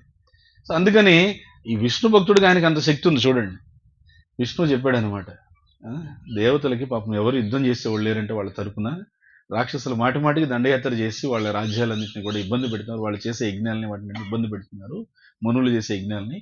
నువ్వు దేవతల తరపున యుద్ధం చేయని విష్ణువు చెప్తే ఎంత గొప్ప భగవంతుడి మాట అంటే ఎంత గొప్ప గౌరవం ఉందంటే, భార్య బిడ్డల్ని, బంధుమిత్రుల్ని, రాజ్యాన్ని, రాజ్య వైభవాన్ని, రాజభోగాల్ని, అన్నిటిని, విలాసాల్ని అట్లే వదిలేసేసి వెళ్ళిపోయాడు. భూలోకాన్ని విడిచిపెట్టి ఉన్నత లోకాలు, స్వర్గలోకాలకు వెళ్ళి అక్కడ దాడి చేస్తున్న రాక్షసులతో ప్రతిదాడి చేస్తూ రాక్షసులను తరిమి కొట్టాడు. ఆ యుద్ధము సుదీర్ఘకాలం జరిగింది, చాలా చాలా సుదీర్ఘకాలం. మానవ లోకంలో ఉన్న సమయానికి, దేవతా లోకంలో ఉన్న సమయానికి వ్యత్యాసం ఉండడం వల్ల అక్కడ ఆయన యుద్ధాలు చేస్తూ ఉంటే, రాక్షసులతో యుద్ధం చేస్తూ చాలా కాలం యుద్ధం చేసిన తర్వాత అక్కడ చార్ధాంలో అక్కడ కొన్ని అద్భుతమైనటువంటి లీలలు జరిగి, ముందు హరిద్వార్లో లీల జరిగింది. హరిద్వార్లో సతీదేవి ఆహుతి అయిపోయింది. ఆహుతి అయిపోయిన తర్వాత మళ్ళీ ఆ సతీదేవి ఆయనకి పార్వతిగా పుట్టింది. పార్వతిగా పుట్టిన తర్వాత మళ్ళీ ఏం చేశారు? అప్పుడు దగ్గరుండి శ్రీమన్నారాయణుడు పార్వతీదేవికి శివుడికి వివాహం జరిపించాడు. ఆ వివాహం జరిగిన ప్లేసే త్రియుగ నారాయణ అని చెప్పేసి అంటారు. అక్కడ పైన ఆ త్రియుగ నారాయణ ప్రదేశానికి కూడా మనం వెళ్ళామప్పుడు. అక్కడ శివపార్వతుల వివాహం జరిగిన తర్వాత కార్తికేయుడు జన్మించాడు. అంటే కుమారస్వామి మనం చెప్తాం కదా, హరోహర్. ఆ కుమారస్వామి జన్మించిన తర్వాత కుమారస్వామి ఎప్పుడైతే ఆవిర్భవించాడో ఆయన్ని దేవతలకు సేనాపతిగా నియమించారు. అప్పుడు దేవతలంతా ఏం చేశారంటే, ఇప్పుడు ఇన్నాళ్ళు మనకి ఒక సేనాపతి లేడు, అందుకని ముచ్చుకుందుడు మనకి సేనాపతిగా యుద్ధం చేశాడు. ఇప్పుడు ఇక కార్తికేయుడు వచ్చాడు కాబట్టి ఇంక అవసరం లేదని చెప్పేసి, అందుకని కార్తికేయుడు దేవతలందరికీ ప్రతినిధిగా సేనాధిపతిగా ఎందుకున్నాడంటే, ఆయన భగవంతుడు శ్రీమన్నారాయణ దగ్గరుండి శివపార్వతులకు వివాహం చేయగా వచ్చి ఆవిర్భవించిన వాడు. అర్థమైందా? ఆయన ఒక రకంగా ఎలా అంటే దేవతలందరికీ కూడా భగవంతునికి ప్రతినిధి అనమాట. ఈ కారణంగానే భగవద్గీత 10వ అధ్యాయంలో కృష్ణుడు చెప్తాడు, సేనానీనాం అహం స్కందః అని చెప్పాడు. సేనాధిపతుల్లో స్కందుని నేనే అని చెప్పి అంటాడు. స్కంద అంటే కుమారస్వామి, కార్తికేయుడు. ఎప్పుడైతే కార్తికేయుడు వచ్చేటప్పుడు దేవతలు ఏం చేశారు? ముచ్చుకుందుడితో విజ్ఞప్తి చేశారు, అయ్యా మీరు నిజంగా చాలా గొప్పవాళ్ళు. మీరు మీ ఫ్యామిలీ అంతా వదిలిపెట్టి, మీ రాజ్యాన్ని అంతా వదిలిపెట్టి మా కోసం మీరు యుద్ధం చేయడానికి వచ్చి ఇన్నేళ్లు మీరు యుద్ధం చేశారు. ఇప్పుడు మా కార్తికేయుడు వచ్చేసారు, ఇంకా మీరు విశ్రాంతి తీసుకోవచ్చు, మీరు వెళ్ళొచ్చు ఇంకా అని చెప్పంటే, అప్పుడు ముచ్చుకుందుడు అన్నాడు, సరే అయితే ఇంకా నేను మా ఇంటికి వెళ్ళిపోతాను నేను అని చెప్పి. అప్పుడు దేవతలు అన్నారు, అయ్యా మరోలా అనుకోవద్దు, ఇప్పుడు మీ ఇంటికి వెళ్ళడానికి మీ ఇల్లు ఏం లేదు అక్కడ. అదేంటి? ఎందుకంటే కాలమాన వ్యత్యాసం వల్ల నువ్వు భూలోకాన్ని వదిలిపెట్టి ఇక్కడికి వచ్చేసావు కాబట్టి నీ తరాలు ఎన్నో వెళ్ళిపోయినాయి కింద భూలోకంలో. నీ కొడుకులు, మనవాళ్ళు, ముని మనవాళ్ళు చాలా తరాలు వెళ్ళిపోయినాయి. ఇప్పుడు నీ అనేవాళ్ళు ఎవరు లేరు అక్కడ. అది పరిస్థితి. నీ తరతరాలు ఉన్నారు కానీ ఇప్పుడు నీ చెప్పుకోవడానికి ఎవరు లేరు. నీ భార్య బిడ్డలు ఎవరు లేరు, అందరూ కూడా కాలగర్భంలో కలిసిపోయారు అని అనేసి వాళ్ళు చాలా బాధపడుతూ చెప్తే అప్పుడు ముచ్చుకుంటున్నాడు, అయ్యో మీరేం బాధపడద్దండి, ఎందుకంటే నేను మీ తరపున యుద్ధం చేసింది నాకు విష్ణువు చెప్పాడు. నేను విష్ణువు ఏం చెప్తే చేసేవాడిని, నేను భగవంతుడు చెప్పాడు కాబట్టి నేను చేశాను, మీరేం అలా అనుకోవద్దు, నీకేమైనా వరం కోరుకో ఇస్తాము అని చెప్పేసి. నేను బాగా అలసిపోయాను, నాకు గాఢ నిద్ర ఇవ్వండి వరంగా. బాగా అలసిపోయాను, బాగా అంటే ఎన్నో యుగాలుగా వాళ్ళతో యుద్ధం చేసి అలసిపోయాను. ఎట్లాంటి గాఢమైన నిద్ర అంటే నాకు మధ్యలో ఎవరు కూడా, అంటే ఆయన అలసటతో అడిగేశాడు, అది ఉద్దేశపూర్వకంగా అడగల, అలసటతో అడిగేశాడు. అలసటని చెప్పేదానికన్నా చెప్పాలంటే అంతరాత్మ అడగమని ప్రేరేపిస్తే అడిగాడు. ఎవరా అంతరాత్మ? ఆ హృదయంలో ఉండే పరమాత్మ. ఇందాడే చెప్పారుగా, సర్వసజాహం రుచి సన్నివిష్టం అనేసి. ఆయన అడిగిచ్చాడు ఏమని? ఎవరైనా నా నిద్రాభంగం కలిగిస్తే ఆ నిద్రాభంగం కలిగిన వాడు భస్మం అయిపోవాలని చెప్పేసి వరం అడిగాడు. వరం అడిగిన తర్వాత నాలుగు కరుచుకున్నాడు, అయ్యో నిద్ర ఎవరన్నా తట్టి లేపితే వాళ్ళు భస్మం అయిపోవడం ఏంటి, అది నాకు అవసరం ఏముంది, ఇట్లా అడిగేశాను, వాళ్ళు తదాస్తున్నారు, ఇప్పుడు వెనక్కి తీసుకోలేమే. అప్పుడు ముచ్చుకుందుడు వైష్ణవుడు కదా, ఆలోచన చేశాడు, నేను ఈ వరం అడిగాను కాబట్టి ఎవరు నన్ను నిద్ర లేపలేనటువంటి ప్రదేశానికి వెళ్ళిపోవాలి, ఎందుకంటే ఎవడన్నా నిద్ర లేపితే వాడు వస్తాడు. అందుకని ఎవరికి తెలియనటువంటి ప్రదేశంలో వెళ్ళి నిద్రపోదాం అనేసి ఎక్కడో కొండల్లో, అడవుల్లో, గుహలోకి వెళ్ళి ఆ గుహలో నిద్రపోయి, అమ్మయ్య ఇక్కడైతే ఎవరికి తెలియదు, ఎవరికి హాని ఉండదులే నా వల్ల అనుకున్నాడు. ఎవరికి తెలియదు? పరమాత్మకి తెలియదా? నీతో పాటే వచ్చాడు కదా హృదయస్థ పరమాత్మ, ఆయనకి తెలియదా? ముచ్చుకుందుడికి అదే ఆశ్చర్యం, నేను ఇక్కడ నిద్రపోయేసరికి ఎవరికి చెప్పలేదు, నేను ఈ అడ్రస్ ఎవరికి తెలియదు, ఎట్లా తెలిసి వీడు వచ్చాడు అని చెప్పేసి. ఎవరు? ముచ్చుకుందుడు, కాలయమునుడు ఎట్లా వచ్చాడు, అదే ఆయనకి ఆశ్చర్యం. అసలు నేను ఇక్కడ ఉన్నట్టు ఎవరికి తెలియదు, ఎట్లా వచ్చాడు ఆయన? భగవంతుడు తీసుకొచ్చాడు. ఎందుకంటే కార్యం ఎక్కడుంది, కారణం అక్కడుంది, రెండింటినీ కలపాలి, కలిపితేనే ఆ వినాశాయ చతుష్కృతం.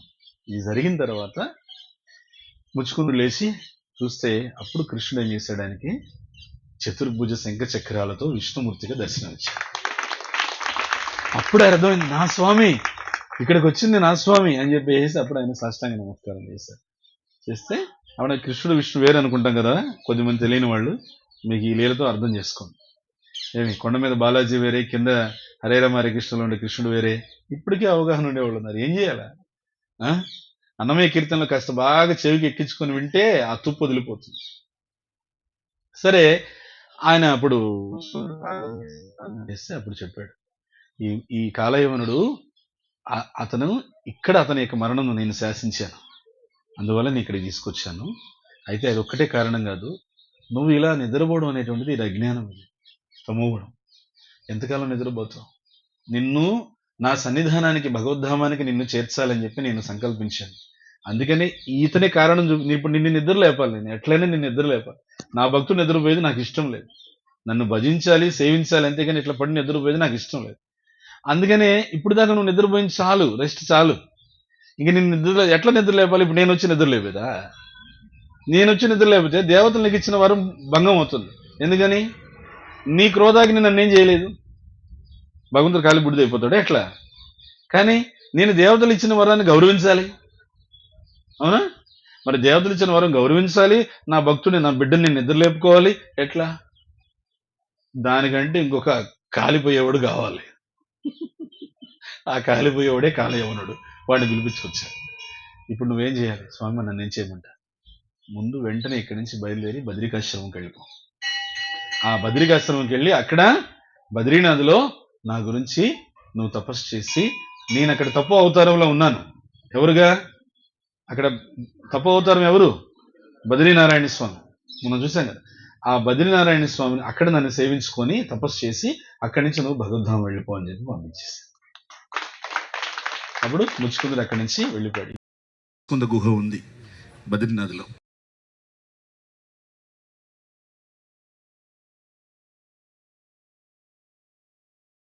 చేశారని చెప్తూ ఉంటాం మేము క్లాసులో. వాళ్ళ తపస్సు ధ్యానం అంటే ఏదో కాదు, నామస్మరణ. హరే కృష్ణ కృష్ణ కృష్ణ హరే హరే, హరే రామ్ రామ్ రామ్ హరే హరే. అదే తపస్సు.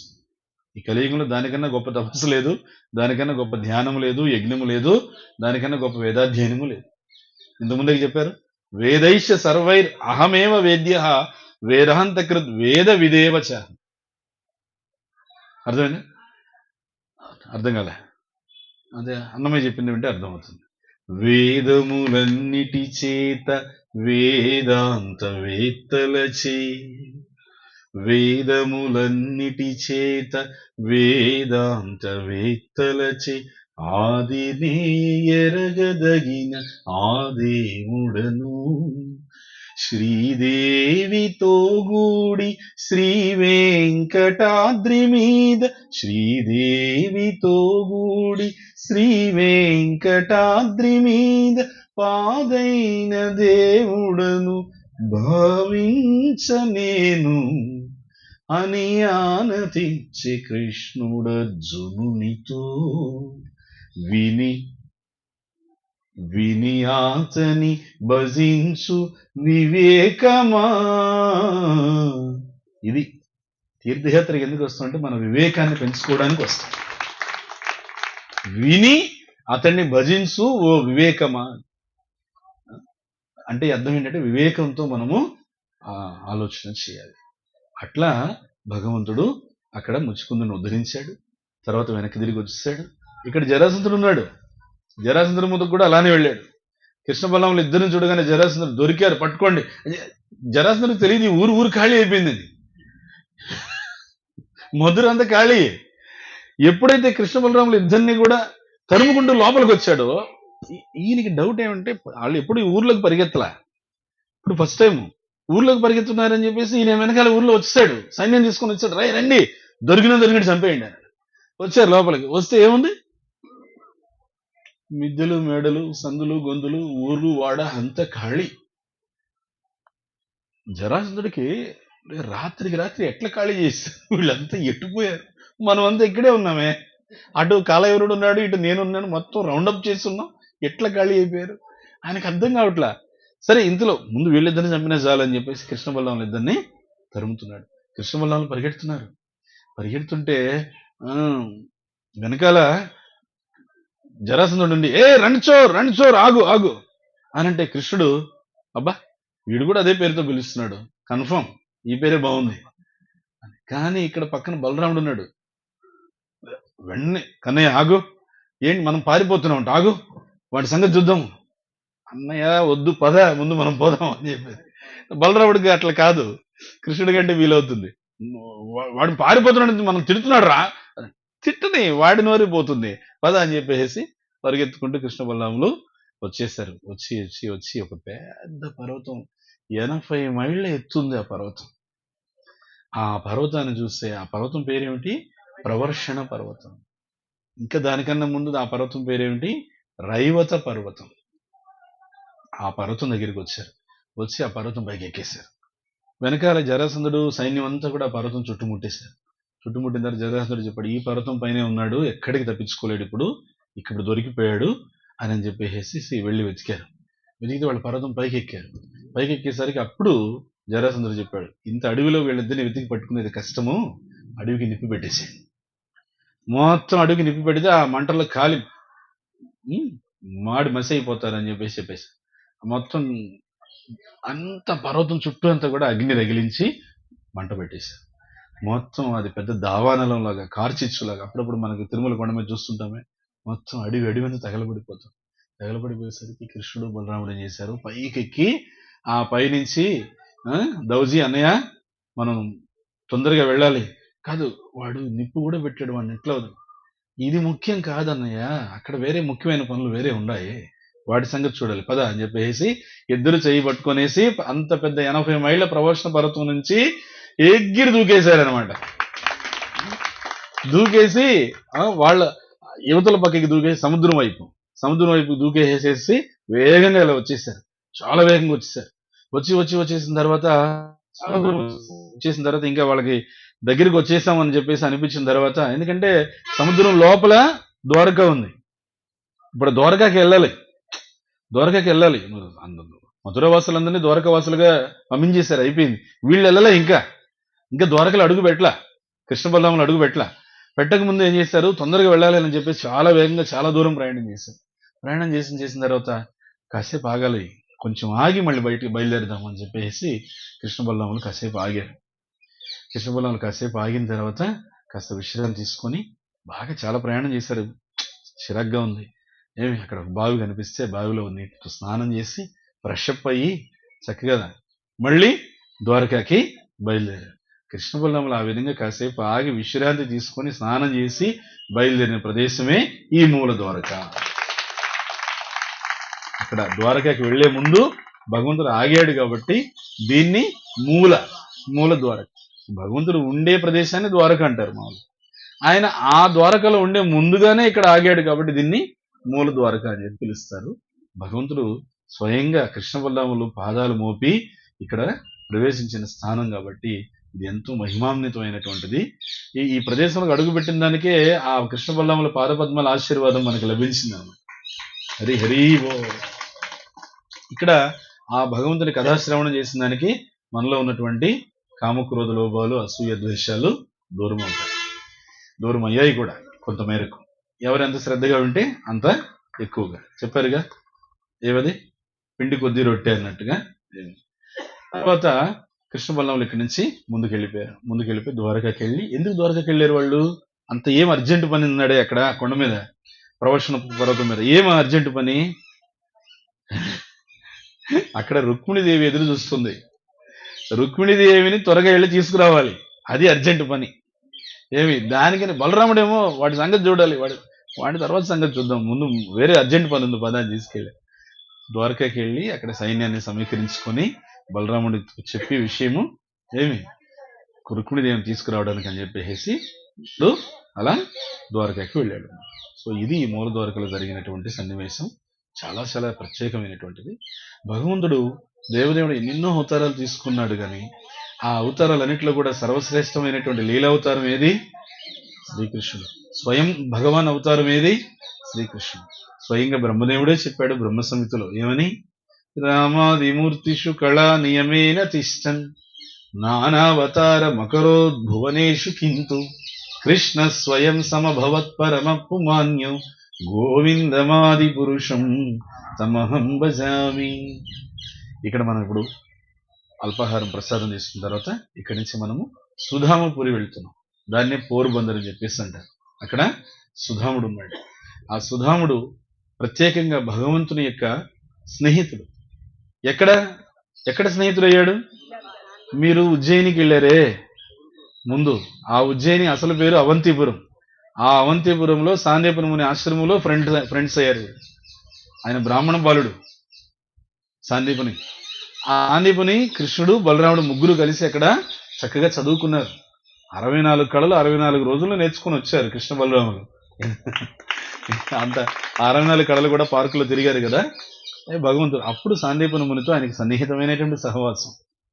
ఒకరోజు వాళ్ళు యజ్ఞ ద్రవ్యాలు తీసుకురావాలని చెప్పేసి అడవిలోకి వెళితే తుఫాన్ వచ్చినప్పుడు అందరూ చెదిరైపోతే కృష్ణుడు సుధాముడు ఇద్దరే పట్టుకున్నారు ఒకరినొకరు, అంత స్నేహం వాళ్ళది. తెల్లారిన తర్వాత కృష్ణుడు సుధాముడు ఇద్దరు వచ్చి కృష్ణ సుధాములు, కుచేల కృష్ణ సుధామ అని ఎక్కువగా ఈ పేరు ఫేమస్ అన్నమాట. అలా వాడు సాందీపని ముని దగ్గర శిష్యరికం చేశారు. ఆ సుధాముడు ఇక్కడ నివసించాడు.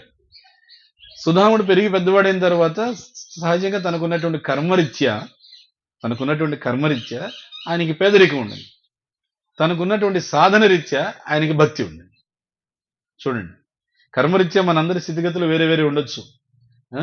ఉద్యోగాలు, వ్యాపారాలు, ఇంటి పని, వంట పని అని చదువులు వేరే వేరేగా ఉండొచ్చు. అది కర్మరీత్యా. కానీ సాధన రీత్యా, అది అభ్యాస రీత్యా ఏంటి, అందరం కూడా భక్తులు అయ్యేదానికి ప్రయత్నం చేయాలి. అభ్యాస యోగ యుక్తి చేతస నాణ్యగామి. అభ్యాసం అనేది ముఖ్యం అక్కడ. ఆ అభ్యాసం దృష్ట్యా ఆయన మంచి భక్తుడైన. సరే, కృష్ణుడికి స్నేహితుడు అంతకన్నా మించి. భక్తోసీమే సఖా చేతి, సఖా కూడా. సుధాముడి భార్య అడుగుతుంది, నీ స్నేహితుడు ద్వారకాధీశుడు, అంత పెద్ద స్థాయిలో ఉన్నాడు ఆయన, నువ్వు ఇక్కడ రోజు రోజు గంజి, రోజు ఆహారం ఎత్తుకోవడమే కష్టమైపోతుంది, ఒక పూట గడవడమే కష్టమైపోతుంది, దినదిన గండం నూరేళ్ళు ఆయుష్ అన్నట్టుంది, ఎట్లా నువ్వు వెళ్ళేసి అప్పుడు దాకా కృష్ణుడి దగ్గరికి వెళ్ళాలేనని సుధాముడికి మనసులో ఉంది. కానీ వెళ్ళడానికి ఆయనకి ఒక అవకాశము లేదా ఒక ప్రేరణ అనేది రావడం లేదు. ఎప్పుడైతే ఇంట్లో భార్య చెప్పిందో నువ్వు ఖచ్చితంగా వెళ్ళి కలిసిరా అని, ఆమె చెప్పిన ఉద్దేశం వేరే. వెళ్ళి కలిసిరా అంటే అర్థం కలిసి ఊరికైనా కలిసి రావాలంటే వెళ్ళి చూసిరా అని కాదు, ఏదైనా తీసుకునిరా అని చెప్పేసి. సుధాముడు ఎలా తీసుకున్నాడు, కృష్ణుని భగవంతుడిని చూడడానికి ఇది నాకు ఒక అవకాశం. ఇప్పుడు చిన్నప్పుడు చూశాను, చిన్నప్పుడు కలిసి చదువుకున్నాను ఆయనతో, ఇద్దరు చెట్టాపట్టాలు వేసుకొని కలిసి తిరిగాం, ఒకే కంచంలో తిని ఒకే మనసులో నిద్రపోయాం. ఇప్పుడు మళ్ళీ ద్వారకాధీశుడికి ఆయన చూసే అవకాశం అని చెప్పి బయలుదేరేటప్పుడు భగవంతుని దగ్గరికి, సాధువుల దగ్గరికి ఒట్టి చేతులతో వెళ్ళకూడదంట కదా, ఏదో తృణమో పొలమో తీసుకొని వెళ్ళాలంట కదా, అందుకే ప్యాకెట్ పెట్టాడు. అందుకని ఎట్లా వెళ్ళాలి, సరే పక్కన అడిగి, అది వాళ్ళ ఇంట్లో కూడా లేదు, పక్కన అడిగి బాగా ఏమంటారు చూడు, మాడిపోయినటువంటి లేదా ముచ్చకబడినటువంటి మక్కిపోయిన, అది కరెక్ట్ పదం, ఆ మగ్గిపోయినటువంటి అటుకులు తీసుకుని చిన్న మూటలో కట్టుకుని బయలుదేరి వచ్చాడు. ఆయన వచ్చిన తర్వాత ఎప్పుడైతే ఆయన ఇక్కడికి వచ్చి చెప్తున్నాడంట, హరిద్వార్ పాలో కన్నయ్య కెహదో సుధామా గరీబ్ ఆ గయా. పేదవాడు సుధాముడు వచ్చాడని చెప్పండి, కన్నయ్యకి చెప్పండి ద్వారపాలకులారా. వాళ్ళు ఆయన లోపలికి రానిలా, ఆయన మాసిపోయిన బట్టలు అవి ఇవి చూసి. కానీ ఎప్పుడైతే లోపలికి వెళ్ళి ద్వారపాలరు కృష్ణుడికి చెప్పారో, ద్వారకాధీశుడికి, సుధాముడు అని చెప్పి ఎవరో మీ పాత స్నేహితుడంట, చినిగిపోయిన బట్టలతో వచ్చాడు ఆయన అని చెప్పి, సుధాముడా అనగానే కృష్ణుడు ఆయన లోనికి పిలిపించండి, రాజమర్యాలతో తీసుకురండి, ఇవన్నీ ఏం చెప్పలే. ఏం చేశాడు ఆయన, ఆ సింహాసనం మీద నుంచి బయలుదేరి పరిగెత్తుకుంటూ కృష్ణుడు ఎంత ఆతృతతో, ఎంత నా ప్రాణ స్నేహితుని చూస్తున్నాననేటువంటి ఒక ఆనందంతో పరిగెత్తుకుంటూ ఆ ద్వారం దగ్గరికి వచ్చి సుధాముని అమాంతము మిత్రమా అని చెప్పి సుధాముని ఆలింగనం చేసుకున్నాడు భగవంతుడు. చూసారా, భగవంతుడు అక్కడ మనం విన్నాం, ఎక్కడ వైకుంఠంలో విన్నాం, అది ఏమని, సిరికిని చెప్పుడు శంఖ చక్రం చేదోయి సంధింపుడు అని చెప్పి ఆ గజేంద్రుడిని కాపాడేటువంటి గజ ప్రాణావనోత్సాహి అయి, గజేంద్రుడు ప్రాణాన్ని కాపాడాలనే ఉత్సాహంతో లక్ష్మీదేవిని చెప్పలేదు, గరుత్మంతుడికి చెప్పలేదు, శంఖ చక్రాలకి చెప్పలేదు, వచ్చేసాడు పరిగెత్తుకుంటూ. ఆ విధంగా సుధాముడు వచ్చాడంటే ద్వారకాధీశుడు ఆ లీల మళ్ళీ తిరిగి భూలోకంలో చేశాడు. అది ఎక్కడో వైకుంఠంలో జరిగింది కాదు, వైకుంఠంలో కాదు, అది వైకుంఠలోకమైనా భూలోకమైనా తన భక్తుడు వస్తే భగవంతుడు ఎలా ప్రతిస్పందిస్తాడని చెప్పి నిరూపించింది ఈ ద్వారకలోనే. భగవంతుడు ఇక్కడ పరిగెత్తుకుంటూ వచ్చి ఆ సుధాముని ఆలింగనం చేసుకుని దగ్గరుండి తీసుకుని వెళ్ళి ఉన్నతాసనం మీద కూర్చోబెట్టి ఆయన పాదాలని చాపి, ఆయన పాదాలని బంగారు పళ్ళెంలో పెట్టి ఆయన పాదాలను కడిగాడు. ఆయన హరివో సాధ్యమయ్యే విషయమైన ఆలోచనకి ఇది. సుధాముడి యొక్క పాదాలని కృష్ణుడు కడిగాడు. ఇంకా ఇది మనకు వినడం, జీర్ణించడం కష్టం ఈ మాట. పాదాలు కడిగిన తర్వాత ఆ జలాన్ని అందరికీ చల్లాడు. ఆయన అందరికీ చల్లాడు. అక్కడ భార్యలు ఉన్నారు కదా, ఎవరు, వాళ్ళ గురించి మధ్యాహ్నం జాంబవాన్ గుహల దగ్గర చెప్పుకున్నాం. ఎందుకంటే శమంతకోపాఖ్యానం చాలా ముఖ్యం అనమాట. శమంతకోపాఖ్యానం మనకు తెలిసింది ఆ చంద్రుని చూసే దోషం పోతుంది అనేది వినాయక చవితి నాడు, ఇంకా కూడా దాని ఫలితం ఉంది అక్కడ మనం చెప్పుకున్నాం. అందుకని అందరినీ పిలిచాడనమాట మొత్తం కృష్ణుడు. రుక్మిణి రండి, సత్యవతి, జాంబవతి, నగ్నజితి, మిత్రబింద, లక్ష్మణ, అందరూ రండి, దీనికన్నా భాగ్యం కూడా ఉండదు, నా శుద్ధ భక్తుడు ఇక చరణామృతం ఇది అని చెప్పి అందరికీ చల్లిన తర్వాత నాకేమన్నా తెచ్చావా అని ఆయనే అడిగాడు. అది తెచ్చాడు కానీ ఈయనకి ఇవ్వడానికి మనసు ఒప్పడంలా. అందుకనే అది అర్థం చేసుకొని భగవంతుడే అడిగాడు, ఏం తెచ్చావు నా కోసం? ఒక మాటలో చెప్పేశాడు, ఏం తేలేదు అన్నాడు. తేలేదా? నిజంగా తేలేదు. అక్కడ ఏదో నాకు చిన్న మూట కనిపిస్తుంది అని చెప్పి కృష్ణుడే లాక్కున్నాడు. లాక్కొని చూస్తే ముగ్గి వాసన వచ్చే అటుకులు. ఏమి ఆయన వాసన వచ్చే అటుకులు తీసుకుంటాడా? తీసుకుంటాడు ఆయన? తీసుకోడు. మనం అంటే ఇప్పుడు వేడివేడిగా ప్రసాదం ఎదురు చూస్తుంది, ఏమి రవి ప్రభు ఎదురు చూస్తున్నాడు, సరే మనం వెళ్ళి వేడివేడి ప్రసాదం తీసుకుంటాం. కానీ ఆయన కృష్ణుడు ముగ్గిపోయిన అటుకులు తీసుకుంటాడా? ఏమని చెప్పాడు ఆయన? పత్రం పుష్పం ఫలం తోయం మే భక్త ప్రయచ్చతి తదహం భక్త్యుపహృతం అస్నామి ప్రియతాత్మనః. పత్రమైనా పుష్పమైనా జలమైనా ఫలమైనా ప్రీతి భక్తితో అర్పిస్తే నేను తీసుకుంటానని చెప్పి అధికారికంగా అఫీషియల్ గా భగవద్గీతలో చెప్పాడు. అది అఫీషియల్ అధికారికమైనటువంటి స్టేట్మెంట్. అది ఏదంటారే అధికారిక ప్రకటన అనేసి. ఈ అధికారిక ప్రకటన వెనకాల అనధికారిక ప్రకటన కూడా ఉంది ఇంకోటి. అదేమిటి? ప్రీతితో భక్తితో ఇస్తే పత్రమైనా పుష్పమైనా జలమైనా ఫలమైన అంటే పండైనా తీసుకుంటాను, ఎంగిలి పండైనా కూడా తీసుకుంటాను. అది అనధికారిక ప్రకటన. ఎవరిస్తే తీసుకున్నాడు? శబరి ఇస్తే పండు కాదు, ఎంగిలి పండు కూడా తీసుకున్నాడు. మళ్ళీ జలమైనా ఫలమైనా అధికారిక ప్రకటన. పండే కాదు, పండు మీద తొక్కైనా ఇది అనధికారిక ప్రకటన. ఎవరిస్తే తీసుకున్నాడు? విదురుడు ఇస్తే తీసుకున్నాడు. ఆయన అరటిపండు పారేసి అరటి తొక్కిస్తే కృష్ణుడు చూసి ఏమిస్తున్నావు విదురా నాకు అన్నాడు. అరటిపండు స్వామి. ఓహో, నీ దృష్టిలో అది అరటిపండు, అయితే నాకు దృష్టిలో కూడా అరటిపండు అని చెప్పి అరటి తొక్కను చక్కగా తినేసాడు ఆయన. అర్థం? ఆ విధంగా ఏమి పత్రం పుష్పం ఫలం తోయం అని చెప్పాడు. కానీ ఇక్కడ ఏమి అటుకులైనా మగ్గిపోయినటువంటి వాసన వచ్చే అటుకులైనా ప్రీతి భక్తి ఉంది అక్కడ. అందుకని ఆ మగ్గిపోయిన అటుకులు తీసుకున్నాడు. ఒక గుప్పిడి తీసుకున్నాడు, రెండో గుప్పిడి తీసుకున్నాడు, ఇంకా మూడో గుప్పిడి తీసుకోబోతుంటే రుక్మిణీదేవి ఆపేసింది. స్వామి వద్దు వద్దు, ఏమైనా మీరు ఆ మూడో గుప్పిడి కూడా తీసుకుంటే మనసా వాచా కర్మణ త్రికరణ శుద్ధి అనేటువంటి వాక్యం ప్రకారంగా ఆ సుధాముడికి ఇప్పుడే, రుక్మిణీదేవి ఎవరు? ఆమె స్వయంగా లక్ష్మీదేవి కదా. ఇప్పటికే ఆయనకి అష్టైశ్వర్యాలు సిద్ధించేసాయి. ఇంకా మీరు ఆ మూడో గుప్పిడి కూడా తీసుకుంటే ఇంకా ఆయనకి ఇవ్వగలిగే ఐశ్వర్యం అంటూ ఏమి లేదు ఈ ప్రపంచంలో. నేను అంటే ఆమె లక్ష్మీదేవి కదా, ఇంకా నేను ఆయనకి ఇవ్వగలిగే ఐశ్వర్యం అంటూ ఏమి లేదు. ఇంకా ఆయన మూడో గుప్పిడి కూడా మీరు తీసుకుంటే ఇంక నేను ఆయనకి ఏమి ఇవ్వాలంటే ఈ ప్రపంచంలో ఇంకా ఇవ్వగలిగే ఐశ్వర్యం ఏముందంటే మీరే. మీరు కూడా ఆయన దారాదత్వం అయిపోతారు మమ్మల్ని వదిలేసి. వద్దు వద్దు వద్దు అని చెప్పేశారు. అని అంటే సరే సరే సరే అని చెప్పి అప్పుడు ఆపేశాడు. ఆపేసిన తర్వాత ఆ రాత్రి అంతా సుధాముడు కృష్ణుడు కబుర్లు చెప్పుకుంటూనే ఉన్నారు, ఆనందంగా మాట్లాడుకుని నిద్రలేదు ఇక రాత్రి అంతా.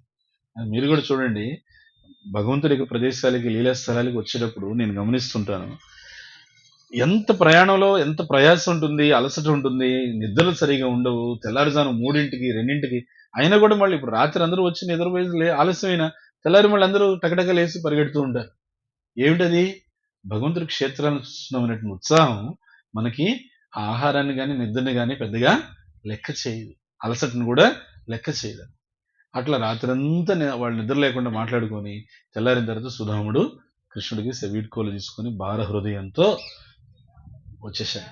వచ్చిన తర్వాత తీరా సుధాంపురికి వచ్చే దారిలో ఆయన, అయ్యో హోమ్ డిపార్ట్మెంట్ ఒక మాట చెప్పిందే, ఊరికినే చూసి రమ్మడం కాదు అని చెప్పి, ఇప్పుడు ఎట్లా? సర్లే ఏదైతే అయింది, అంతకన్నా ఏం కావాలి అని చెప్పి వచ్చేసాడు. తీరా వచ్చేసరికి ఆ సుధామపూర్లో పెద్ద ఇల్లు, చాలా పెద్ద భవనం కనిపించింది, చాలా పెద్ద, చాలా అంతస్తుల మేడ.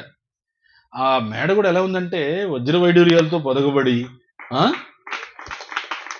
వజ్ర వైడూర్యాలు ఎక్కడ పెట్టిలో పెట్టుకుని దాచుకుంటాం, అట్లాంటిది గోడలును ప్రాకారాలు రత్నాలతో పొదగబడి అంత వైభవంగా ఉంది.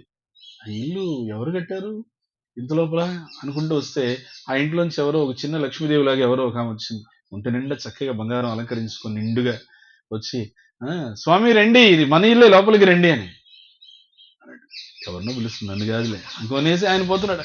మిమ్మల్నే రండి లోపలికి. ఎవరు పేరు పెట్టి పిలవలేదు కదా మామూలుగా భర్తని, అందుకని మిమ్మల్నే రండి అని చెప్పి అంటుంటే, ఎవరు? నన్ను? నేనేనండి, మీ భార్యని గుర్తుపట్టలేదా అని చెప్పి దగ్గరికి వస్తే చూస్తే మొత్తం అంతా లక్ష్మీదేవిలాగా అలంకరించుకున్నావు, అసలు ఏంటి ఈ భవంతి? మీరు కృష్ణుడి దగ్గరికి వెళ్ళొచ్చారు కదా, ఆ కృష్ణుడి సందర్శన భాగ్యం చేత భాగ్యలక్ష్మి మన ఇంట్లోకి వచ్చేసింది. చాలా మంది లక్ష్మీదేవి కోసం పరిగెడుతుంటారు. నారాయణుడి సేవ చేస్తే లక్ష్మీదేవి ఎప్పుడు ఏం చేస్తుంటుంది? నారాయణ పాదాలకి సేవ చేస్తుంది. నారాయణుడి సేవ చేసేవాడికి లక్ష్మి సహజంగానే ప్రాప్తిస్తుంది. ఇప్పుడు మళ్ళీ ఇంకొకటి చెప్పాలి, లక్ష్మి అంటే ఏంటి? డబ్బు ఒక్కటే కాదు, ప్రశాంతమైన వాతావరణం లక్ష్మీదేవి. ఇంట్లో ఆధ్యాత్మికమైనటువంటి సంస్కృతి ఉంటే అది లక్ష్మీదేవి. భార్యాభర్తలకి, బంధుమిత్రులకి, తల్లిదండ్రులకి, బిడ్డలకి మధ్య మంచి సత్సంబంధాలు ఉంటే అది లక్ష్మీదేవి. దాని మహాభారతంలో భీష్మ పితామహుడు చెప్తాడు ఇవన్నీ కూడా. ఏమి ఇంట్లో లక్ష్మి అంటే ఏంటి అని. ఇవన్నీ లక్ష్మీదేవి. ఇల్లు ఎప్పుడు శుభ్రంగా ఉంది, ఉదయాన్నే చక్కగా శాస్త్రం, భగవద్గీత, భాగవతం పారాయణం జరుగుతుంది, ఆ ఇల్లు లక్ష్మీదేవి. ఇట్లా ఉంది. లక్ష్మీదేవి ఉంటే మనకు తెలిసి లక్ష్మీదేవి ఏంటి? ఆ ప్లాస్టిక్ కార్డులే. ఏమి అందులో ఏముంటుంది? ఏ డెబిట్ క్రెడిట్ ఏదో ఉంటుంది. అలా కాదు, లక్ష్మి అంటే ఇవన్నీ కలిపి లక్ష్మి. అలాంటి లక్ష్మీదేవి నారాయణ సేవ ద్వారా ప్రతి ఒక్కరికి ప్రాప్తమవుతుంది అని చెప్పి నిరూపించబడిన స్థలము ఆ సుధాముడు. సుధాముడు ఏం ప్రార్థన చేశాడు తెలుసా? వెంటనే, భగవంతుడా కృష్ణ, ఈ ఐశ్వర్యం చేత గర్వం వచ్చి నిన్ను మర్చిపోకుండా చూడు. ఎందుకంటే నాకు సారాంశం నిన్ను గుర్తుపెట్టుకోవడం. సదా కృష్ణ స్మరణ, నిరంతర కృష్ణ స్మరణ నాకు కావలసిన వరం. ఈ ఐశ్వర్యం మునిగిపోయి నిన్ను మర్చిపోతే ఈ ఐశ్వర్యం నాకు వరం కాదు, శాపం. ఇది భయంకరమైన శాపం. అందువల్ల దయచేసి నిన్ను మర్చిపోకుండా మమ్మల్ని కాపాడు తండ్రి అని చెప్పేసి కృష్ణుడిని ప్రార్థన చేసుకున్నారు సుధాముడు. అలాంటి సుధాముడికి వెళ్తాము. సుధాముడు దర్శనం చేసుకుని అక్కడి నుంచి, అక్కడ సుధాముడు ఉపయోగించిన బావి కూడా ఉంది. ఇక్కడ కూడా స్వామి స్నానం చేసిన బావి ఉంది. ఇక్కడ కూడా చూడండి, కృష్ణుడు బలరాముడు స్నానం చేసింది. అయిన తర్వాత మళ్ళీ అక్కడి నుంచి మనం బయలుదేరి జాంబవాన్ గుహల దగ్గరికి వెళ్తాం. జాంబవంతుడు నివసించిన గుహ ఇప్పటికీ ఎన్నాళ్ళయింది, ఎన్నేళ్ళయింది, ఎన్ని యుగాలైంది. ద్వాపరయుగం, ఇప్పుడు కలియుగం. గుజరాత్లో ఎంత భూకంపాలు వచ్చినాయి. మన చిన్నప్పుడు విన్నాం గుజరాత్లో పెద్ద భూకంపం. అలాంటి వాటికి కూడా చెక్కు చెదరకుండా ఉన్నటువంటి జాంబవాన్ గుహ మధ్యాహ్నం వేళ మనము దర్శనం చేసుకుంటాం. హరే కృష్ణ హరే కృష్ణ కృష్ణ కృష్ణ హరే హరే, హరే రామ రామ రామ హరే హరే. श्री श्री जगन्नाथ बलदेव सुभद्रमाय की जय. श्री श्री सीताराम लक्ष्मण हनुमान जी महाराज की जय. श्री रुक्मिणी द्वारकाधीश भगवान की जय. शील प्रभुपाद की जय. श्री कृष्ण बलराम की जय. मूल द्वारका धाम की जय. हिताय गौर प्रेमानंदी हरि हरि. ఇప్పుడు అందరూ కూడా ప్రసాదాలకు వెళ్ళండి. హరే కృష్ణ.